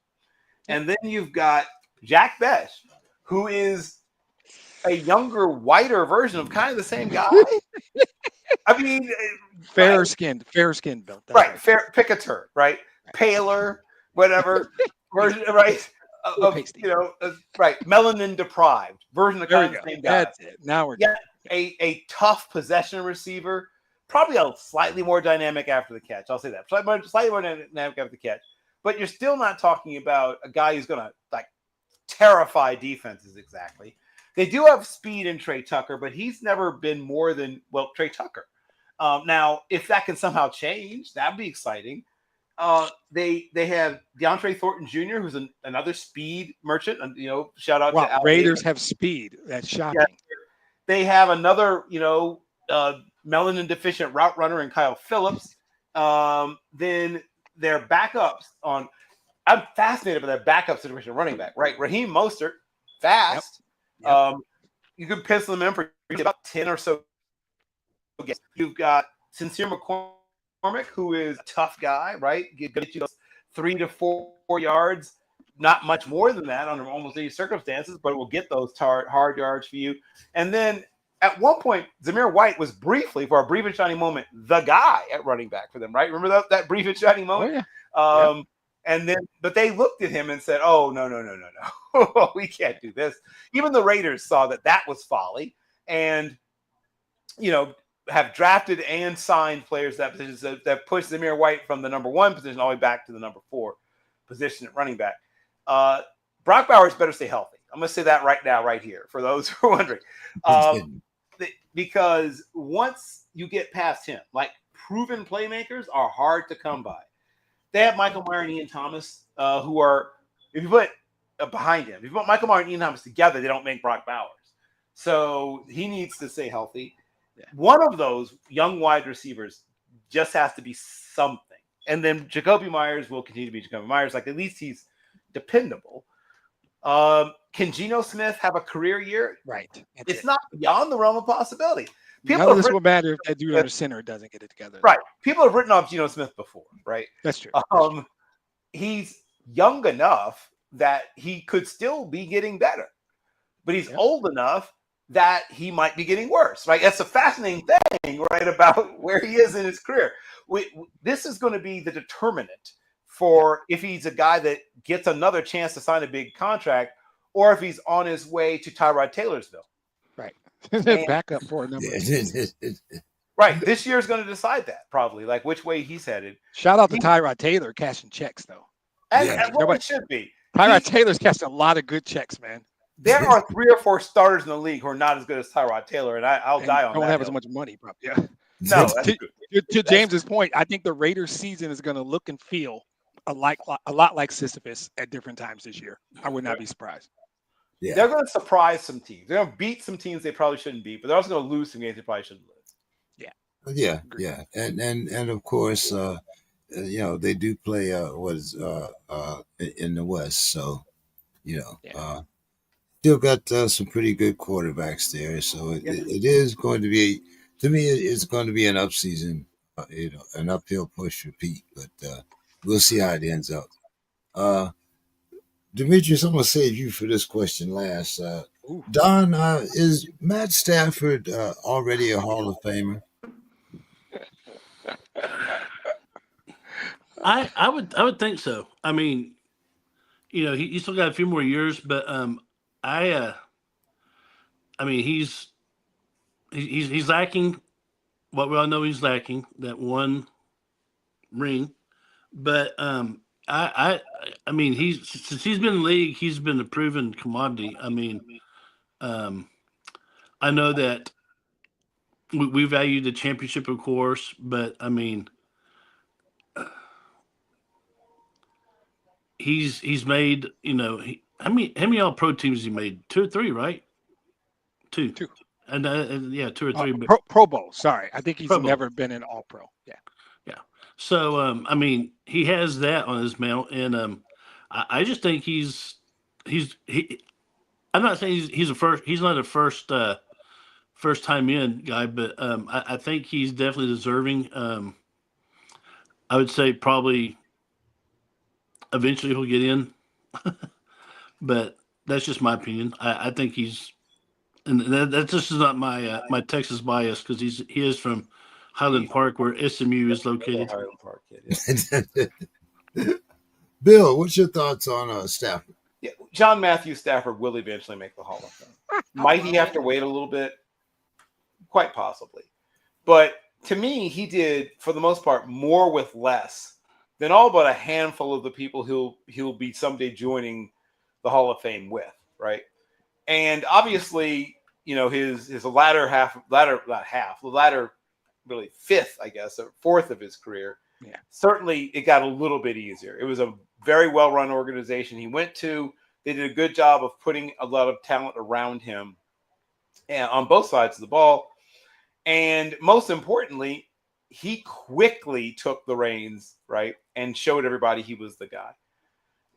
I went from being a doubter regarding him to pretty much a person that was on board when I watched him. His sheer toughness, right, his competitive drive and toughness won me over. I thought he was a tiny bit soft early on, and he quickly got rid of, if that was true, and I might have just been wrong, but he was physically a little bit soft. Also, first, he still has kind of like that kid beer gut when he first gets into the league. You can tell he's not really a guy that's really going after it that hard in the offseason when he first gets into the league, right? You can see that his talent is obvious. I used to call him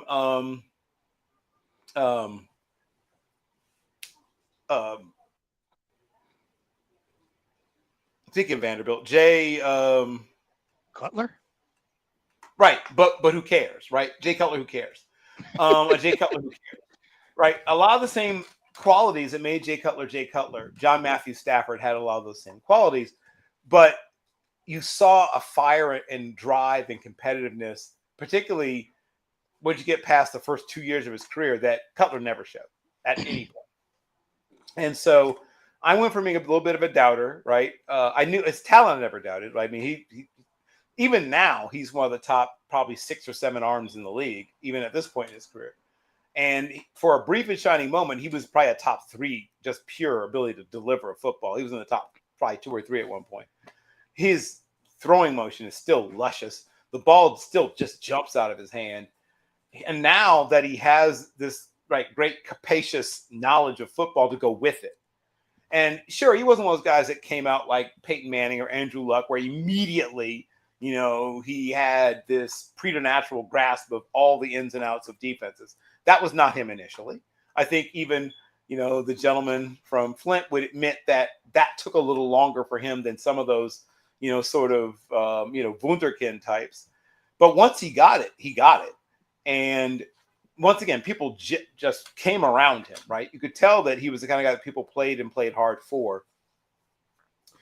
And while I think he'll always wish he could have gotten the Lions to a Super Bowl, I think he'll always feel like that's a little bit of a disappointment in his professional career. He is a Super Bowl quarterback, right?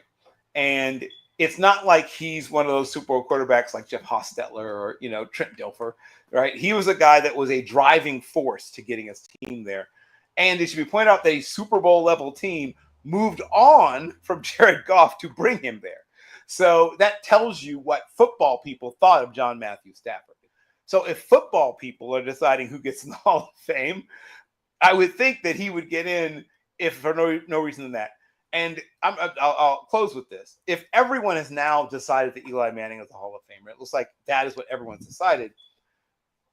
You can't tell me that there's something that Eli Manning does better than John Matthew Stafford, except be on the Giants at the right time. Like, that's the only difference to me in their careers is timing, where they were in a certain time and place. Stafford can do everything that Eli can do, and Eli cannot do everything that Stafford can do. Totally agree. As I said, go ahead, Demetrius. I know this is kind of a foolish question for you, but no, it not so much. And I'll be real about it. Bill, just great with the segue. It's perfect. Because reality is, while Eli was on the Giants at the right time to be on the Giants, John Matthew Stafford was with the Lions at the wrong time to be with the Detroit Lions. So for those SportsKRIB watchers, listeners who don't know, I'm born and raised in Flint, Michigan. I went to the Pontiac Silverdome when I was 8. I fell in love with the logo and the team. My podcast, the Cornbread and Kool-Aid podcast, 5 years ago, there was a segment on every podcast called Stafford. Like, number 9 was my guy. I did every podcast and carved out 5, 7, 10 minutes just to talk about John Matthew Stafford. I think that he was my guy. Now, right now, I got 2 words, Jared Goff, but he was my guy. And he is the only player in any sport ever that left my team and I still root for him. I still care about him. I still love number 9, right? Now, to your question, so I'm jaded. You probably shouldn't ask me this question because I'm jaded. So I'm going to do my best to support it without cornbread and Kool-Aid, which is what I generally am, wearing a nice silver and blue shirt. The reality is that he is currently 10th all-time in passing yards. He is currently, let's say if he plays 2 more years, and I think this was more like kind of Don's point. Right now, I don't know if he's first ballot. I'm putting him in, but I don't know if he's first ballot right now. He plays 2 more years. He's about 7,500 yards from being 5th all time in passing. He's about 50 touchdowns, which he could easily do in 2 years, from being 5th or 6th in touchdowns. If he does that, Super Bowl or not only is he in, if he Super Bowls and gets to both of those, if he's got 2 rings, top 5 in yards, top 5 in touchdowns, no brainer. I'm talking first ballot, right? I already don't think it's a question. The 1 ring, because what I will say is Bill's pretty much right. When he first came into the league, injured his shoulder both his rookie year and his second year. Yep. They went in and tied that thing up, and he played, I'm going to say 9.5 seasons without missing a game. He got tough. Bill's right. He was a chubby little cherub when he showed up, right? And more importantly, that thing on his right shoulder was kind of fragile. But they went in and tied that thing up middle of his second season, and then the dude played like 8.5 years without missing a game. His toughness is not a question. I will go further and talk about what he was in the community, the kind of dude he was. I challenge you to send me the article about him getting arrested or in trouble or drunk in a bar. That's not who that dude is. That's a good dude who happens to have an amazing right arm. And absolutely. So my shorter version is the stats support it now. I don't see why he won't play 2 more seasons. Then this won't even be a question. The question will be first ballot or not. I don't think it'll be a question anymore. I already would put him in, but I'm admittedly biased. Number 9 is my second favorite quarterback. And he will be for a while, probably. Okay, though. Don, Dak says that he's a full go after his injury, and he's excited by the acquisition of Pickens, of course. Preseason power rankings, I had the Cowboys at number 18. And right now, all the talk, of course, is about that 30-year title drop. Haven't heard anything about Parsons, but Don, there's that other team over there in Texas that you were talking about last year. C.J. Stroud had what we would consider a subpar year, but Don, what's your thoughts about your two teams in Texas here? Well, that 30-year drought's about to become 31, so let's get that out of the way. They're ranked 18th on the power rankings. I think that's about right. I mean, they're Perfectly not accurate. Yeah, it's very accurate. Very accurate. I would love to see Dak win. I love to see the Cowboys, make it back to the Super Bowl, but they just don't have. I just don't think they don't have the talent on the team to get there. I mean, they did make some moves to improve their offensive line, which is the key. Defensive line, they did that, but I mean, the running backs, receivers, Pickens, good. Will he be good? I don't know. It just depends on which Pickens we're going to get. We don't know which one we're going to get. If we get the best version, I'll be much happier. But I don't know if we're going to get the best version of him or not. The Texans, C.J. Stroud, compared to his rookie season, I guess you'd had a down season, but I still have a lot of faith in the young man. I think Houston will be okay. If Dallas is by 18th, I'd put Houston about 11 or 12 in the power ranking. That's just kind of I think that's fair. Who wins the most games? Don, the Texans Houston. Houston. Was it no hesitation there, Don? Zero hesitation. He didn't even flinch, man. They're not going to win a lot more games, but I see Houston making the playoffs. I don't see Dallas in the playoffs. Oh, okay. All right. Is that because of the conference or because of the team? Both. Two things can be true. Yes, sir. All right. Okay. Demetrius, the Lions, Aleem McKeel, is named the NFL's most overpaid at his position by Bleachers Report, Gary Davenport. But on the other side, Jack Campbell was named the NFL's most underpaid at his position, making only $14 million a year. So, Demetrius, it seems like Detroit's beat reporter is also talking about a possible trade for Jameson Williams. We know because I think he's on his fifth-year contract. And the young fourth man, year, but we picked up the fifth year already. But this is fourth year, yeah. But the man, to me, I think I talked last week. I thought about that duo of Saint Brown and Williams. I thought was one of the best in the NFL. Demetrius, are there trade rumors for Williams? Do you think he's going to be in a Detroit uniform after this year? And what's your take on these two dichotomies here? One the most overpaid and one the most underpaid. So this is easy. I appreciate you throwing me this softball. Bill didn't even let you get to the question before he started laughing. This is too easy. So Aleem's is about injury, right? He just signed a 4-year, $97 million extension, promptly tore his ACL. Yeah. Okay, that happens. That's what that's about. Because this guy, and I don't know Gary Davenport. Quite frankly, I don't want to know Gary Davenport because I have an opinion on how he does his job, and it ain't good.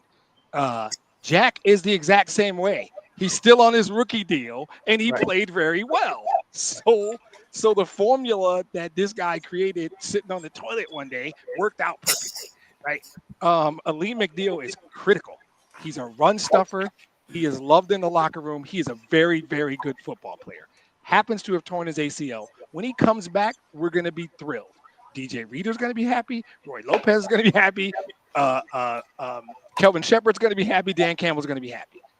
They paid him because he earned it. They paid him because he deserved it, because he earned it. Yep. Somebody to make a list like this kind of pisses me off because that dude busted his ass and earned every penny he's getting. And for some dude to make this dumb list that is largely he got injured and you use some level of productivity and his contract to come up with this bullshit. Fine. I'm going to move off that. Jack Campbell is a really good player, had a good rookie year, good second year. He's on a rookie deal. So Jack's making, I don't know, pennies compared to whatever other players who performed at his level are making. So that whole article can kick rocks wearing flip-flops. Don't care. The JMO thing is much more interesting. I think that we like JMO. Understand the Lions offense, though, in terms of targeting, right? Amon-Ra St. Brown is one. Don't get it twisted. Sam Laporta and Jahmyr Gibbs are 2 and 3 in some order. So when you're talking about this, understand you're talking about our fourth receiver. And this is from a guy who likes him. His skill set is unique, but we just drafted a kid named Isaac Tesla, not Tesla, Tesla. If Tesla shows us the ability to play X, Y, and Z, we might allow JMO to hit free agency, and we might be fine, right?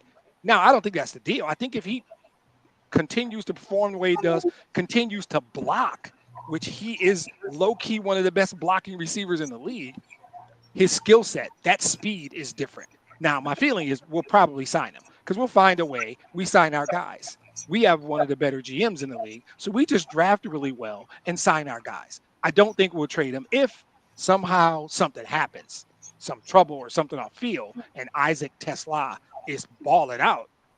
We have the flexibility now to say we can field a trade offer for him next year. But the reality is he's kind of under contract for 2 years. And if we wanted to tag him, he can be a Detroit Lion for the next 3 years. So I'm not really worried about JMO. That's a pointless article to write right now because theoretically there's 3 years of what baseball folks call team control. So I'm not really worried about him getting traded. I like him. He's getting respect and like in the locker room. I'm not worried about that now. We're trying to get a Lombardi. If we get a Lombardi and he wants to leave, see you later. We can get 2 Lombardis before we got to let him go. But we also drafted a guy just in case things go wrong. So the first 2 things are kind of stupid. Just a bad article with a bad publication and a bad reporter. Sorry, I don't know that guy. But the JMO thing is much more interesting. I don't think it's something that Brad Holmes is sitting in his house right now, probably scouting some kid from Southeast Louisiana State Technical College, because that's how Brad Holmes gets down. I don't think he's worried about having to trade JMO. I don't. It's not something we need to worry about now. We're trying to get a Lombardi right now. Okay. Bill, I'm going to let you kind of tackle this last subject, but I am going to put a disclaimer here because my problem is not with Mike Tomlin. My problem is with the way I think that the Steelers organization is letting him go. But I get ahead of myself here. So, Bill, we have a newly acquired, well, he's not newly acquired because he's been here before, and that's Jalen Ramsey. Yes. Ramsey has been called a cancer in the Fins locker room, and we did not necessarily, he didn't leave the Berg on the best of terms either. So, my thing here is if a player shows you his character. I was talking about Minka. Yeah. You mean Minka? Minka, yeah. Okay. And, I'm kind of thinking, like with the way that things are currently with the Steelers, was this? I mean, what did you think of this trade? All we did was basically swap players back to their original team, so I didn't, really understand Well, that. John Smith is a big deal here, but Yeah, yeah, yeah. right. John Smith. John knew what the trade's all about. The rest of that stuff was just crossing T's and dotting I's, in my Right. opinion. Well, I And mean, there wait, was a fifth and a but seventh in there as well. but also Johnu was supposedly having some head problems as long as and he catches the ball. yeah, that's all that counts, but then we also have uh, uh, an enigma here about TJ Watt, and we have Pete Rooney that says absolutely not. There's TJ's 31 years old. Why are we So trying to shaking his head. offer him a contract until he's 35? So, Bill, I'm going to let you, kind of be the voice of reason here. Yeah. I don't even know if we have a wide receiver one, let alone a two or a three. But Well, yeah, okay. what's your thoughts here? We got one guy that we know he can run straight. He can run straight as hell. He can Yes. run fast, straight. It's But already Yes. worked out. Look at him, already worked out. Okay. I'm gonna work from Trent John Watt backwards. So Okay. sort of like when you just heard about the whole Jameson Williams, discourse, whatever. While I think they're willing to listen, if somebody were to put together some mind-boggling blockbuster deal, I think it's about a 97.5% chance that he ends up being signed for an extension with the Steelers. I think that while I can't rule out him being moved, I think it's a fair, like I said, 2.5% chance, right? 2.5% chance he gets moved. I think they've got to move some money around. They got to get some people to rework their contracts. They got to do some of this, some of that, some of that, some of that stuff that the Saints used to do for years and years and years to sort of kick the can down the road. But they're going to make it happen. I'll be shocked if that doesn't get done. To your wide receiver one kerfuffle or questions or whatever. So DeCarrion Metcalf, better known as DK, is not a perfect prospect. Now, I remember getting into fights with people on draft Twitter. It was draft Twitter in those days when I told them that Arthur Brown Jr. was Ole Miss best wide receiver. And while the living Batman suit that is Mr. Metcalf is extremely impressive, I mean, he is an absolute genetic marvel. But for a guy who's built like that, he's a little more fragile than you might anticipate, first thing. And the second thing is, yes, he turns like a battleship. So you can't do certain things with him, right? He is always going to be fantastic at certain things. But it's only about 2 or 3 things he does at a fantastic level. He can just physically dominate most defensive backs at the catch point. Because for the love of God, look at it. And yes, he is extremely fast. His ball tracking is, I would say, average, right? You would love for a deep threat to be an elite ball tracker. That's what you really want in a guy who's a deep threat guy. But sadly, that's not one of the things where he's great. That's one of the reasons I was higher on Arthur Brown Jr. than I was on Mr. Metcalf was ball tracking, right? Mr. Brown was I think, second-round draft pick or something like that of the Padres as an outfielder. Great ability to follow moving objects in the air. I love wide receivers who are also high-level baseball players because it means they have great hand-eye coordination. You could tell that Mr. Metcalf was not a big-time baseball prospect. I'm assuming his other sport was probably track and field and maybe a little basketball for flavor. But he is still able to be productive, right? In this offense, especially in this offense, he should get a lot of targets. And one thing that Aaron Charles Rodgers can still do is thread the needle even deep down the field. He's one of those guys that can win you some bets with the, knocking the beer can off the Chevy truck that's moving down the field, way down there. He can still do that, right? Are there things he can't do? Yes. But he's still one of the great deliverers of footballs deep down the field. That's one thing that Aaron Charles Rodgers still has in spades. Metcalf will be fine. Is he a traditional wide receiver one, the way that the aforementioned Mr. St. Brown is? No. He's not a 3-level receiver who can do everything. No, he never was. He never shall be. Sort of like we talked about with the Raiders. Can one of those bushel of young guys sort of claw his way to the top? That would be great if one of them, I don't know, Calvin Austin III maybe has a healthy season and ends up emerging. Who knows, right? Any one of a bunch of young receivers has an opportunity. There's targets to be had, but they're going to play a lot of 12 personnel. For those that hadn't already guessed that, the Jonnu Smith deal, if you hadn't already figured it out, the Jonnu Smith deal should have told you, you're going to see an uptick in 12 personnel. Arthur Smith mutters in his sleep about 12 personnel play, right? His wife knows he's not thinking about cheating on her. He's thinking about more 12 personnel plays, right? When he disappears for hours, that's what he's doing. He's thinking of more 12 personnel stuff.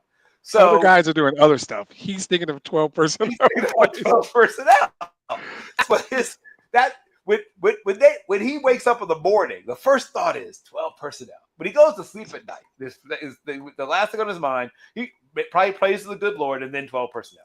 So you're going to see praise to the Lord about 12 personnel. Probably about 12 personnel. But I don't do a lot of bold predictions, but it doesn't probably even that bold. But I promise you, in the top 4 in the NFL in 12 personnel plays, I promise you, snaps will be the Steelers. They will be in the top 4. I feel very confident about that. So some of that, who's the wide receiver 3 stuff, will be somewhat alleviated because that wide receiver 3 is going to be a second tight end. Right. And last but not least, the running backs, right, are going to catch the football too. For those who aren't familiar, Arthur Smith likes to throw the football at running backs. If you didn't know that, you're going to learn it today. Now, Najee was an okay receiver of the football. Jaylen Warren is a decent receiver of the football. But the receivers, the running backs they have drafted since or signed since are all above average to very good receivers of the football. Those guys are going to catch the football too. So they're going to spread the wealth once they get beyond the 2 tight ends and their number 1 by default wide receiver. And then it's going to be matchups. They're going to say, well, who do we know is bad in coverage? And how we get them to cover one of these guys? And that whoever it is that gets that worst possible matchup, the guy that's the most, awkward and clunky in coverage. Hey, Jaylen Warren, that guy's terrible. Their Mike linebacker's terrible in coverage. You're getting 8 balls today, right? So that's how it's going to work out. It's going to be that number 1 wide receiver, 2 tight ends, and then who's got the most juicy matchup. Whoever that other person is the next most featured receiver, whether you're a running back or a wide receiver or whatever. That's how it's going to work. Yep. Well put. And your opinion on Ramsey coming back to the Steelers?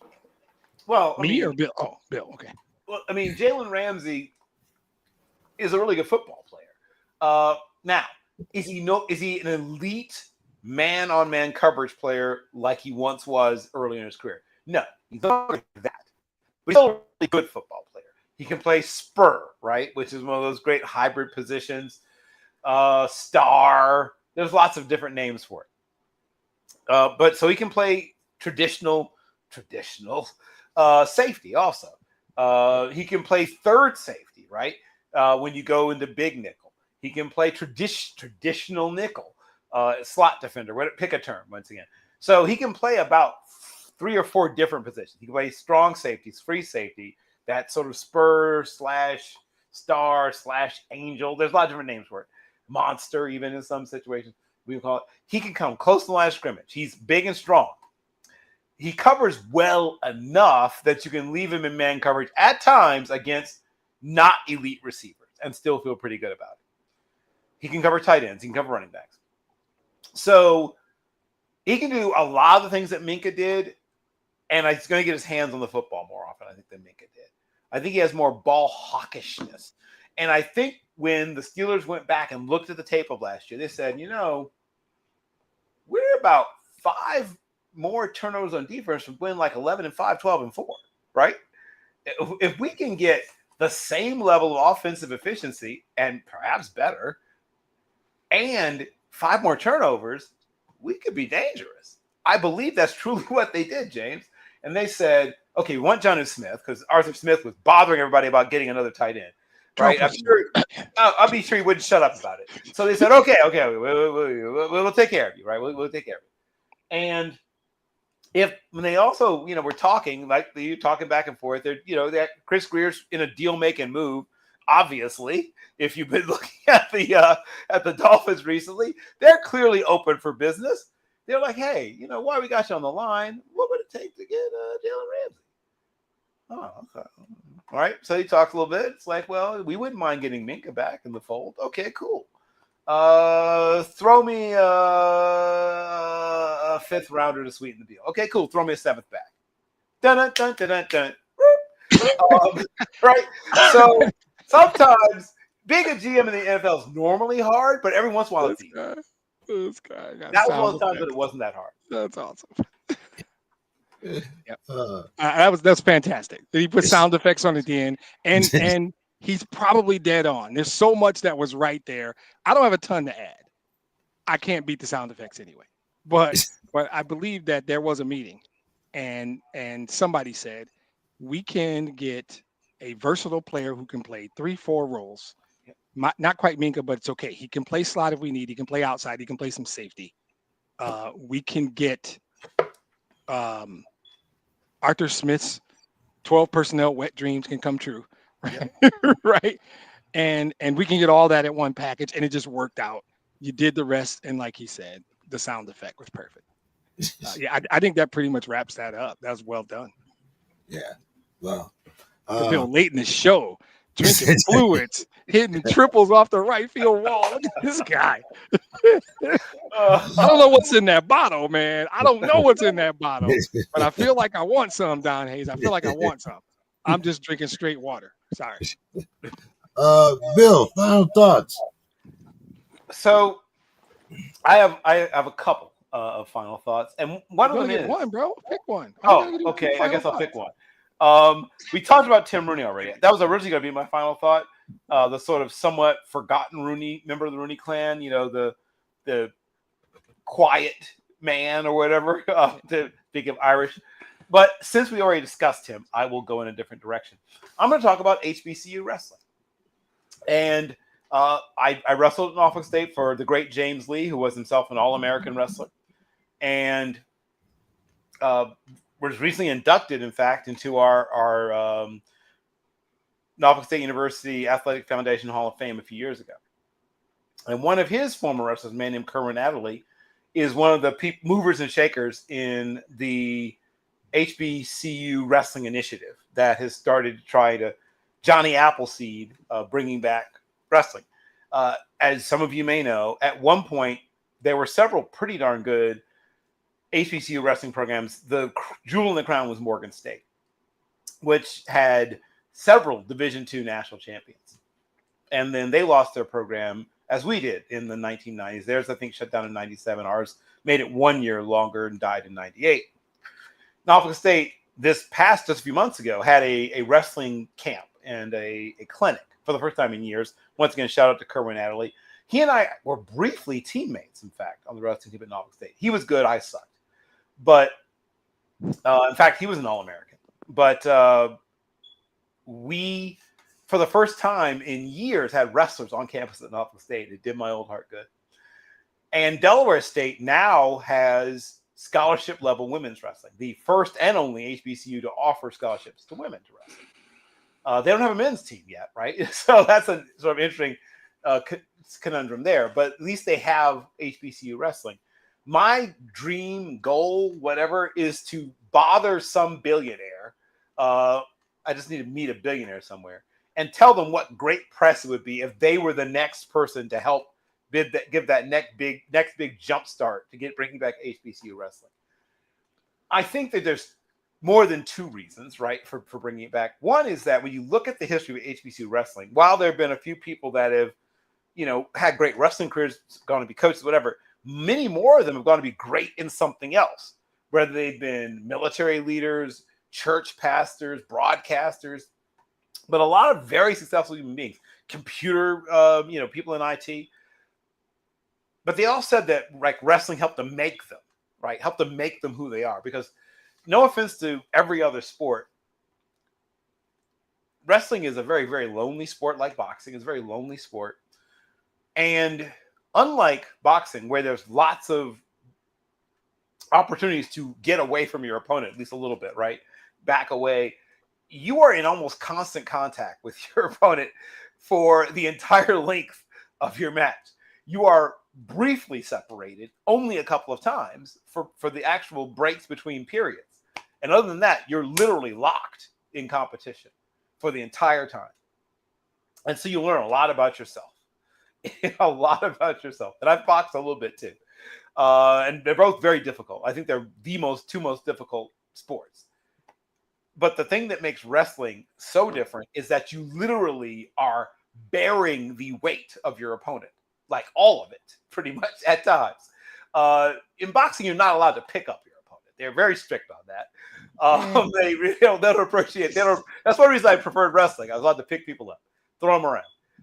So there are times when you truly are using all of your explosiveness, balance, intelligence, aggressiveness, flexibility, all at the same darn time.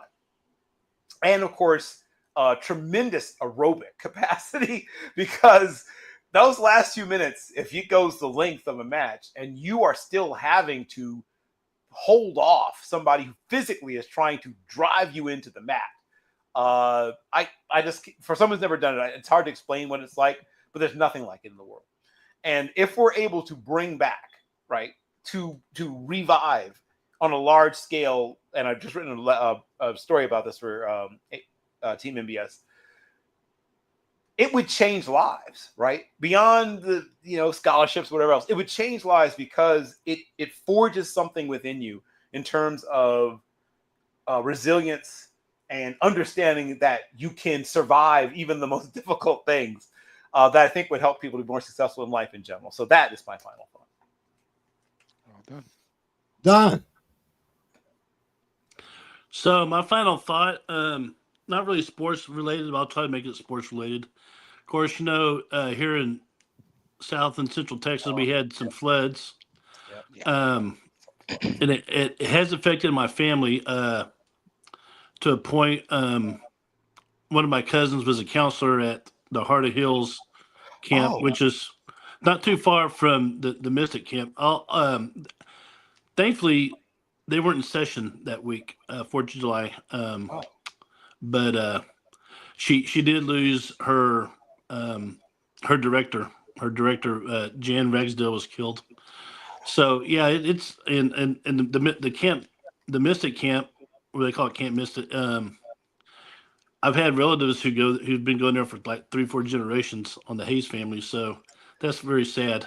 A lot of destruction. I mean, I used to have a cabin on the Guadalupe River outside Seguin, and I had that river in my cabin at one time, and so I've seen the power of nature. It's awesome. It can also be very tragic. We needed the rain, but we didn't need 150 people killed. I wish we could wipe that away. But it's a very sad time. So the city you keep hearing about is Kerrville, and if you haven't heard of Kerrville, Texas, that's where Johnny Manziel played football. Yeah. All-American QB for the Aggies, Heisman Trophy winner. It's also the home of John Telchik, who was an All-American punter at UT, and he punted for Philadelphia Eagles for many years. Great guy. In fact, when I went to FCA camp my sophomore year, he was one of our counselors. And my brother was a teammate of his at UT, and so we have that thing. And I see John at the football games still. We tailgate every once in a while, and he still has family in the Kerrville area. So If y'all never been to Kerrville, Texas, you should go. It's a beautiful town. It's in hill country. If you like to hunt, if you like to go deer hunting, it's a great place to go hunt deer, fish, get on the inner tube, float down the river. Eventually, we'll get back to where we were, before July 4th, but it's going to take probably a couple of years to get there. So just keep those people in your prayers. That's my final thought. Yeah, very tragic situation, and our thoughts and prayers go with the people that lost loved ones, and great tragedy in Texas. As you say, nature in her most powerful state can be very destructive. Demetrius, take us home. Yeah, so there, thanks for letting me follow that. Bill with a brilliant initiative that will help people that I'm all in favor of. Let me know if I can help. And Don with the legitimately massively important life. I'm going out on nonsense. So sorry. You should let me go first. I normally will try and celebrate greatness in sports. I'll talk about somebody's birthday or somebody's accomplishments. And tonight I am going to talk about somebody's accomplishments, me, right? Because if you go, no, Bill, I didn't do anything. Don't worry about it. It's good. If you go into the archives of the Sports Crib about 2.5 or 3 years ago, I told y'all, and I generally hate told you so guy or I told y'all guy, but I remember, and it was either late 22, early 23. I said, guys, I'm going to project the year of Detroit sports is 2025. Guys, I like what we're doing. I talked about Brad Holmes. I predicted he was going to win Executive of the Year. And remember I said it. Mrs. Holmes, you need to clear off space on the mantle because Brad's bringing some trophies home soon. I remember saying it. I talked about the Tigers. I talked about the Pistons. And now we are here. And it's not just me. There's millions of fans. And this is really more about Detroit fans, Detroit sports fans who deserve this. Not just me. And there are other cities who will say that. And I will tell them that their team probably has been to a Super Bowl. I will tell them their team probably won a World Series since 1984. I will tell them that their basketball team, set aside the bad boys and the going to work mid-aughts team, probably has had some level of success. All three of these teams being good to very good to Lions might be one of the best 3 or 4 teams in football at the same time. For this city, we crushed the draft last year. It is coming back. So all the stories you hear about Detroit, heard about Detroit, and these people like the young lady I mentioned last week, Sophie Cunningham, who somehow has an opinion of Detroit, although I doubt she's ever been there. I think it's changed. It's different. The city is revitalized aesthetically, doing the right things, and the teams, and the hockey team's not that far behind. We don't generally talk hockey on this program. So Red Wing fans don't get mad at me. Listen to the Cornbread and Kool-Aid podcast. I'll talk about the Red Wings if y'all want. Okay. Right now, because we call it Hockey Town, and the Tigers are fantastic. We all know when the Lions win the Super Bowl, that place is going to be on a different number. There's no number high enough on the dial to measure what's going to happen. We had 800,000 people there for the draft. Imagine how many people are going to be at Hart Plaza. In the cold February, it's going to be packed. I'm happy for the city. I'm happy as a fan. I am proud that I told y'all this 2.5 years ago, but I'm mostly happy for that my teams are, and it's legit. Tigers are the best team in baseball. Like they got like a 13-game lead. This thing might be a wrap already. Y'all know I feel like the Lions were a handful of injuries away from doing what I thought they could do, and don't sleep on the Pistons. So mine's a lot lighter than the guys. They said important stuff. I'm saying give some love to the city of Detroit, give some love to the sports, and listen to the Cornbread and Kool-Aid podcast and give me some damn love because I called this 2.5 years ago. That's my final thoughts. All right, guys. Hey, great show as always. Looking forward to seeing everybody next week. Dave will be back. Maybe Reggie will be in also. But what about Scott? Scott's running scared. Where you at, Anthony Scott? I know where you live in Anthony Scott. I will find you. I will send people to Minneapolis. I will find you, bro. How are you not going to show up? I even tailored some questions just to Mr. Scott today. I told you to cut the out I the was podcast and email I was hoping he was here. All Good right, stuff guys. tonight, man. Great show. Have a great evening, guys. See All right. everybody next Have a good Wednesday. one. Have a good night, Don. Have a good Good night. night.